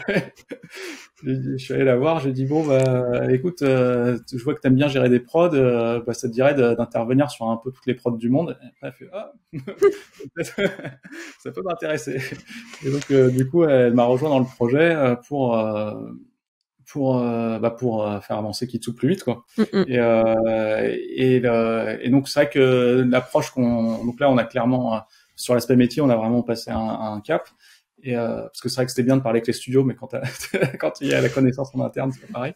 Et en fait là on s'était vraiment très focalisé sur l'idée en fait Gwen elle gère pas ses prods au planning, elle gère plus à la quantité, enfin elle a un planning global, mais elle est pas trop dans le détail. Donc pour elle pour elle, la plupart de nos studios partenaires, l'important c'était vraiment de travailler sur les reviews et le suivi des tâches. Mais après, là de plus en plus, on a des studios, notamment il y a des studios VFX qui nous poussent là-dessus. Alors même si on est très orienté animation, de plus en plus de studios qui sont plus, qui ont une approche plus planning des productions, et qui nous poussent là-dessus, et on sent que ça nous bloque pour rentrer chez certains studios. Donc on est en train d'améliorer. On a déjà un planning dans Kitsu, mais qui nécessite clairement des améliorations. Et du coup, là, ce qu'on est en train de faire en ce moment, c'est d'améliorer ça. On va aussi améliorer la gestion des droits en travaillant un peu plus sur l'aspect département. En gros, on va permettre à des départements, aujourd'hui, dans Kitsu, tu as des niveaux de droits assez simples, parce qu'on essaie de garder aussi cet esprit de simplicité sur tous les aspects. Et, les droits, c'est l'accès en fait de voir certaines données ou non en fonction de qui tu es. Ouais, voilà. Et en gros, bah, c'est top ce qu'on fait, parce que on permet à tout le monde de voir tout le temps ce qui se passe dans la production. Parce que c'est bien quand même de comprendre le contexte. Mais pour autant, en fait, on se rend compte en avançant que il y a quand même des départements qui voudraient voir que ce qu'il y a dans leur département, sinon ça leur fait trop de bruit. Dès qu'ils sortent de leur to-do list, après ça fait trop de bruit, quoi, quand ils vont dans les autres écrans. Donc on va essayer d'avancer un peu sur cet aspect-là aussi, quoi. Ça, c'est les 3 chantiers qu'on va mener en parallèle. Et ouais, voilà. Donc ça, c'est un peu c'est la suite. Voilà. Tout en gardant une interface simple et que ça ne devienne pas une usine à gaz, malgré toutes les fonctionnalités que tu peux rajouter ensuite progressivement dans Kitsu. Ouais. Et C'est un gros enjeu, hein. Faire de Skin Prod, c'est vraiment compliqué. Donc faire quelque chose de simple, de quelque chose de compliqué, à partir de quelque chose de compliqué, c'est vraiment dur. Et ouais, ça va rester notre challenge pour la suite, c'est clairement. Le challenge aussi de ce que j'entends un petit peu en trame de fond, c'est qu'aujourd'hui, vous vous ouvrez à plus seulement bosser que pour des studios d'animation, mais peut-être d'autres studios un peu plus gros qui pourraient être intéressés, comme des studios de VFX ou d'animation, mais peut-être de long métrage qui n'ont pas encore de solution aussi performante en interne. Alors, on a déjà fait pas mal on a déjà intervenu sur pas mal de longs métrages, mais plus côté 2D que 3D. On aimerait bien après à un moment ouvrir à d'autres secteurs, notamment le VFX et les jeux vidéo. Et pour l'instant, enfin, on pense qu'il vaut mieux, enfin, on préfère rester vraiment concentré sur l'animation. Déjà d'une part, c'est ce qui nous plaît le plus, et après c'est tellement dur de faire un logiciel que en fait, faut pas trop se disperser. Et du coup, ça nous permet de rester vraiment dans cette idée-là. Après, le problème, c'est effectivement quand les gens ils te tirent la manche, ils te tirent la manche au bout d'un moment. Voilà, à un moment, tu les écoutes et c'est vrai que c'est un peu ce qui se passe là avec le VFX où il y a de plus en plus de petits, je sais pas si sont petits d'ailleurs, non, des petits, il y a des studios VFX qui disent ouais, ça serait cool, mais il nous manque la partie, la partie planning, quoi. Et voilà, donc bon, on verra, mais pour l'instant, on veut vraiment que ça soit top pour l'animation avant tout. Mm, mm. En fouillant un petit peu sur le site internet, j'ai vu que mais globalement CG Wire, vous étiez vachement dans le partage de connaissances et ça rejoint la philosophie un peu open source à travers le blog, mais vous avez aussi un channel Discord. Comment tu le vois par rapport à aujourd'hui ta vision peut-être du pipe ou du partage un peu plus large des connaissances que vous avez peut-être en interne. Quelle fonction ça a pour toi ce channel, ce blog dans aujourd'hui, c'est cette connaissance que progressivement vous le montez quand tu dis qu'il y a 10 ans, en réalité, il y avait tellement de choses à faire, vous en avez fait beaucoup. Est-ce que tu es prêt à le partager tout ça et c'est pour ça que tu as créé tout ça, le blog Ouais, et le channel? c'est complètement l'idée en fait. Notre activité principale, c'est Kitsu, mais l'idée, c'est de dire aussi les enfin j'aime bien dire on améliore la collaboration en interne dans le studio et aussi à l'extérieur du studio. C'est qu'en fait trop souvent les studios affrontent les mêmes difficultés, chacun dans leur coin, et après en fait ils passent leur temps à refaire la même solution chacun de leur côté. C'est d'ailleurs un des gros sujets d'HD 3D, hein, c'est pour ça qu'ils avaient monté le projet à l'époque. Et donc là, l'idée, je me suis dit, bon, bah, déjà, nous, tout ce qu'on va faire, on va le faire en logiciel libre et open source pour que, qu'ils comprennent comment ça marche et qu'ils puissent, voilà, ça puisse les inspirer pour faire d'autres choses. Et après, il y a un autre aspect, c'est que quand tu fais du logiciel, je trouve ça super bien d'avoir, enfin, en tout cas, moi, ça me stimule beaucoup qu'il y ait une communauté autour du logiciel. Et que, ouais, que ça bouillonne autour de ça. En plus, c'est cool pour nous parce que ça active une intelligence collective qui fait que ton soft il est forcément meilleur. Et après, il y avait cette idée effectivement de partage de connaissances. C'est qu'en fait, dans le milieu du développement, t'as des meet-up, t'as plusieurs meet-up, je pense, par jour, où tu peux aller écouter des bonnes pratiques sur telle ou telle techno ou telle ou telle manière de faire. Et j'étais surpris de voir que dans l'animation, il y avait pas grand-chose, voire rien. Enfin, même toi, ton podcast, c'est super cool. Ce genre de choses n'existait pas, quoi. Et en fait, il y avait enfin, j'exagère un peu, ça existait, mais c'était très ponctuel. Donc il y avait les Radiraf en novembre et il y avait Annecy en juin, quoi. Donc là, l'idée, c'est on s'est dit, oui, alors déjà, il y avait la partie en ligne. On s'est dit déjà, il faut qu'en ligne, il se passe des choses. Donc, on a publié du code source, on a fait un peu de promotion de logiciels libres qui étaient dispo pour l'animation. On a créé ce canal Discord où les gens ils peuvent échanger des idées. S'ils sont coincés, ils ont quelqu'un, ils peuvent lever la main et dire hey, au secours, là, je suis bloqué sur un truc, il n'y a pas quelqu'un qui aurait une idée. Donc ça, on a créé ça, ça n'existait pas, en tout cas en France, et donc du coup, c'était super cool de pouvoir le faire. Et mais même ça, enfin, ça s'est fait un peu par hasard. Parce qu'à la base, j'avais juste créé un canal en fait pour organiser un pot, une bière avec des gens que je croisais. Et après, en fait, de fil en aiguille, on s'est dit bah oui, il y a aussi on a mis du contenu aussi à travers le blog. Et après, on s'est dit bah ça c'est cool, c'est en ligne, mais ce serait bien que ça se passe aussi en physique. Et en fait, ça, on s'est dit bah il y a plein de meet-up sur comment développer en JavaScript. Pourquoi est-ce qu'il y aurait pas des meet-up sur comment faire son pipeline? Et après, comment faire on a poussé carrément sur le milieu du graphisme, sur les thématiques graphiques, sur comment faire une belle scène ou comment bien réaliser un film, quoi.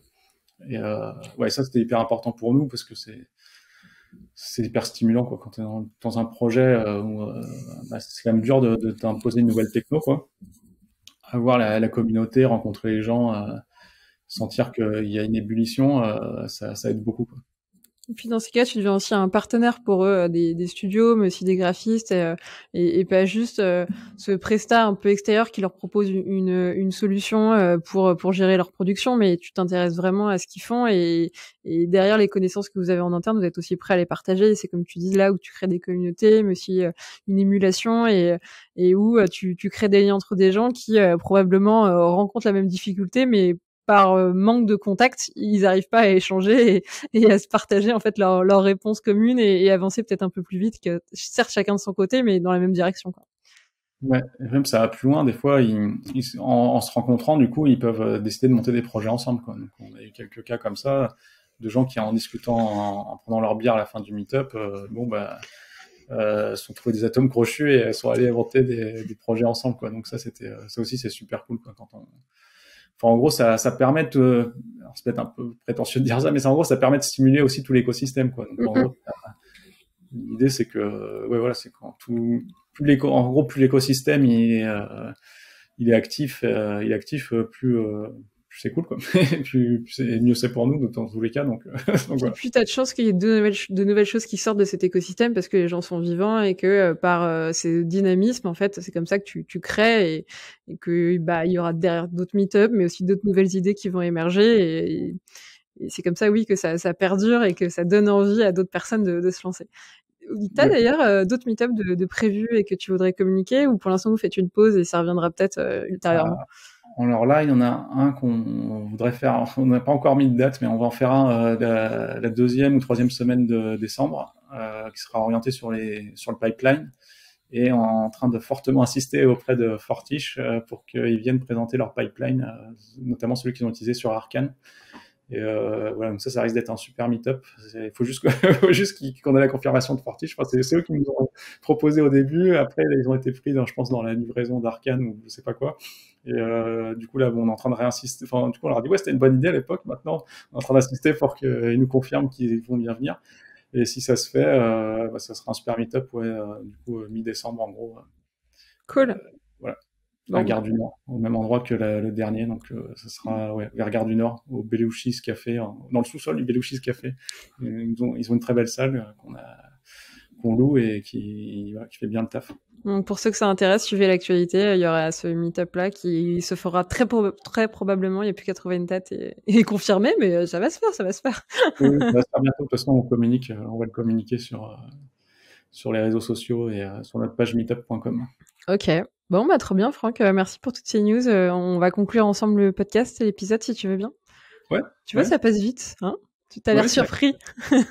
non, ouais, ouais, non, au final, c'est vrai que j'avais plein de trucs à raconter. En plus, ouais, effectivement, j'ai raconté peut-être un dixième de, de tout ce qu'il y aurait eu à dire. Ouais, ouais, c'est vrai que ça passe vite. Je vais mettre les questions dans un autre ordre, vu qu'on vient d'évoquer les meet-up. Où est-ce qu'on te retrouve, Franck, et où est-ce qu'on peut suivre CG Wire, Kitsu? On a parlé du Discord, mais il y a peut-être et du meet-up, il y a peut-être encore d'autres choses à savoir. Alors, pour nous suivre, il y a donc il y a le disque. Donc ça, vous pouvez aller sur notre site. Il y a une section communauté qui regroupe toutes les. Et c'est une sous-section de la section ressources. Vous allez cliquer sur ressources, ensuite communauté. Donc là, il y a tous les principaux liens. Donc évidemment, on peut nous retrouver sur Discord, c'est ce qu'on vient de dire. Donc là, l'invitation est disponible là où je l'ai dit. Sur GitHub pour tous ceux qui sont intéressés pour la partie logicielle, donc github.com/cgwire. Sur Twitter, twitter.com/cgwirenews. Sur LinkedIn, alors j'ai pas en tête l'URL par cœur, mais on a une page LinkedIn, cgwire.com, j'aurais dû commencer par ça. Notre site c'est cg-wire.com, cg-wire.com.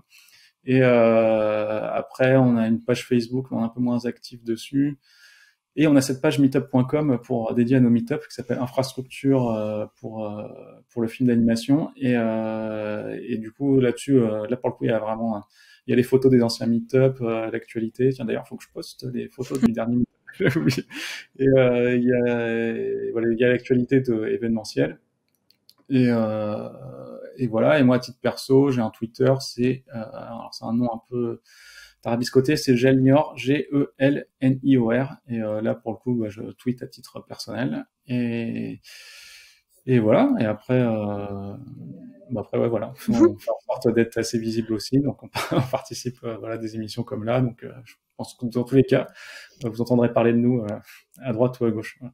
Si c'était pas le cas, voilà. Au moins, c'est le premier contact, mais ce sera pas le dernier. On va entendre parler de vous. Puis tous les liens que tu Exactement. as mentionnés, que ce soit le site, les meet-up, les Twitter, LinkedIn ou autres, je les mets à chaque fois en description. Donc, si vous avez un doute ou si vous avez mal écouté l'orthographe, il n'y a plus qu'à cliquer et vous serez redirigé. Deuxième question, des questions pour conclure ensemble. Est-ce que tu as réfléchi à qui tu voudrais entendre sur des futurs épisodes? Alors, ouais, bah, je me disais justement quand j'ai commencé à raconter mon parcours que bah, Rémi Brun, ça pourrait être vraiment sympa. Alors, je sais pas si, bon, selon ses dispos, enfin, c'est que des gens qui doivent être pas mal occupés, alors je sais pas s'ils pourront, mais Ce sera ouais, le il y a week-end, sinon c'est pas grave. Rémi Brun ou Thomas Mettet, je pense que ouais, ce serait super intéressant de les avoir. Et sinon, il y a quand même quelqu'un, alors peut-être qu'il est déjà passé, mais je crois pas. Il y a Philippe Lérena aussi, qui, bon, en fait, des gens à inviter, il y en a plein. Je pourrais t'en donner des tonnes, en fait. Je suis en train de me rendre compte chez les TD, bref, ouais, il y a sinon Philippe Lérena qui circule dans beaucoup de studios et qui a une grosse expérience de la CG et du pipeline. Donc, voilà, après sinon il y a Valentin qui gère la R&D chez Cube et Xilam, je crois maintenant aussi. Enfin, bref, il y a plein de gens. Cool. Bah, plein de recommandations, je te remercie. Et puis, on va encore parler développement et TD grâce à tes recos, donc c'est cool. C'est cool, c'est important. Et puis, la dernière question, c'est le mot de la fin. C'est ta conclusion, une punchline, une blague. T'es très libre du format. Tu nous conclus cet épisode comme bon te semble et avec une phrase qui te correspond. Oh, restez naïf. C'est vrai que ça a été le fil rouge de toutes tes expériences. Ouais, c'est peut-être ça, ouais. Ouais. C'est vrai que des fois, on se dit, mince, comme quand j'ai pu croire que ça allait se passer simplement, mais en même temps, s'il n'y avait pas cette naïveté, je pense que ça, bah, on fait pas grand-chose, quoi, sinon. Qu'est-ce que t'as apporté? T'a permis de faire quoi, cette naïveté? Ou qu'est-ce que t'as apporté? Oui, voilà. Je vais pas la refaire 40 000 fois, ma question. C'est à double tranchant, hein, parce que des fois, après, on a des mauvaises surprises, mais bon, oui, bah, je pense peut-être ouais, c'est ce qui m'a permis de me lancer, en fait, dans mes projets. Enfin, à chaque fois, j'avais des projets que je faisais à côté, mais le fait de ça, enfin, déjà, ça m'a permis de faire des projets à côté. Puis, mine de rien, je me suis dit, ah, tiens, ça va être trop cool et tout, ça va plaire à plein de gens. Alors, ça, à chaque fois, ça plaisait à des gens, mais pas autant, pas autant que j'imaginais. Et puis, à chaque fois, j'étais quand même content de ce qui se passait, donc, je regrettais même pas de l'avoir fait. Et là où ça m'a été vraiment utile, bah ouais, je pense que c'était pour le saut dans pas tellement, enfin, dans l'entrepreneuriat, mais surtout l'idée derrière, c'est pas tellement l'idée de monter une entreprise, l'idée, c'est de monter un projet, quoi. C'est de faire ça à temps plein et de dire, c'est mon activité principale. Donc là où ça m'a donné la force pour faire ça. Si j'avais été si j'avais trop réfléchi, j'avais été trop rationnel, je pense que j'aurais rien fait et bon, j'aurais fait des choses intéressantes, mais je pense pas que je me serais autant éclaté que là. Après, bon, c'est sûr qu'on a des déceptions aussi, des fois sur des gens, etc. Donc ça double tranchant, mais pour autant, ça permet ouais, de vivre sans regret aussi, d'aller de faire tout ce qu'on avait envie de faire et puis de Va être faire kiffé. des expériences assez folles, quoi, au final. Donc voilà. Et de se retrouver dans le podcast de Gizmo. De fil en aiguille. De pas raconter tout ce qui nous est arrivé. Et voilà. Ouais, non, c'est cool. Trop cool. Bah, restez naïf et puis kiffez et faites des projets dont vous avez envie sans trop vous poser de questions et lancez-vous. Exactement. Trop bien. Bah écoutez, déjà je vais te remercier Franck. Merci d'avoir pris ce temps-là, de nous avoir expliqué ton parcours, les coulisses, mais aussi je trouve en toute transparence, certes c'est de naïveté, mais un peu les différentes étapes qui t'ont progressivement amené à monter CG Wire, qui j'espère a encore de belles années devant elle et va pareil, je l'espère, révolutionner l'industrie, aider beaucoup de studios à se mettre sur orbite, comme on le disait tout à l'heure. Ouais, c'est vrai que je l'ai pas mentionné. Je parlais de repartir là-dessus, mais c'est vrai qu'on a vraiment fait un shift cet été avec. Déjà, on a structuré la boîte en vraie entreprise. Avant, c'était une URL type freelance. Maintenant, c'est une vraie entreprise SAS, etc. Et en plus, on a le studio Blender qui a annoncé officiellement qu'ils utilisaient notre solution pour gérer leur prod. Il y a la prod Sprite Fright qui est sortie hier au moment où on enregistre qui est sorti hier. Et donc du coup c'est ça pour nous, c'était un gros shift, et donc du coup ouais, je pense qu'on a de belles années devant nous et que là va falloir, falloir prendre en compte Kitsu dans vos pipelines parce que on risque de changer pas mal la donne. Hein. Je pense que dans les années à venir, ça va beaucoup bouger. Bah, entre Blender et Epic, ça commence à faire quand même des bonnes cartes de visite qui peuvent vous aider à passer un peu à la vitesse supérieure et gagner en crédibilité auprès de beaucoup de studios qui pouvaient être un petit peu réticents jusqu'à présent. Donc, Ouais, puis là on a des belles prods qui sortent. Pareil dans l'actualité, il y a Princesse Dragon qui est en train de sortir. Enfin, il y a plein de. Alors, on a eu 5 films en whip, 5 films qu'on aide en whip à Annecy. Enfin voilà, c'est bon. C'est lancé. Trop bien. Et puis si vous êtes encore là ou à la fin de cet épisode, j'espère encore une fois que vous avez passé un très bon moment. Je vous le dis à chaque fois, mais c'est super important. Vous en parlez autour de vous de cet épisode, surtout si vous l'avez adoré. Envoyez-le à tous vos contacts pour qu'eux aussi ils profitent de l'expérience de Franck et de toutes ces anecdotes et de toutes ces histoires. Et puis moi, je vous dis à la semaine prochaine pour un prochain épisode. Salut Franck. Salut. À très vite. À bientôt.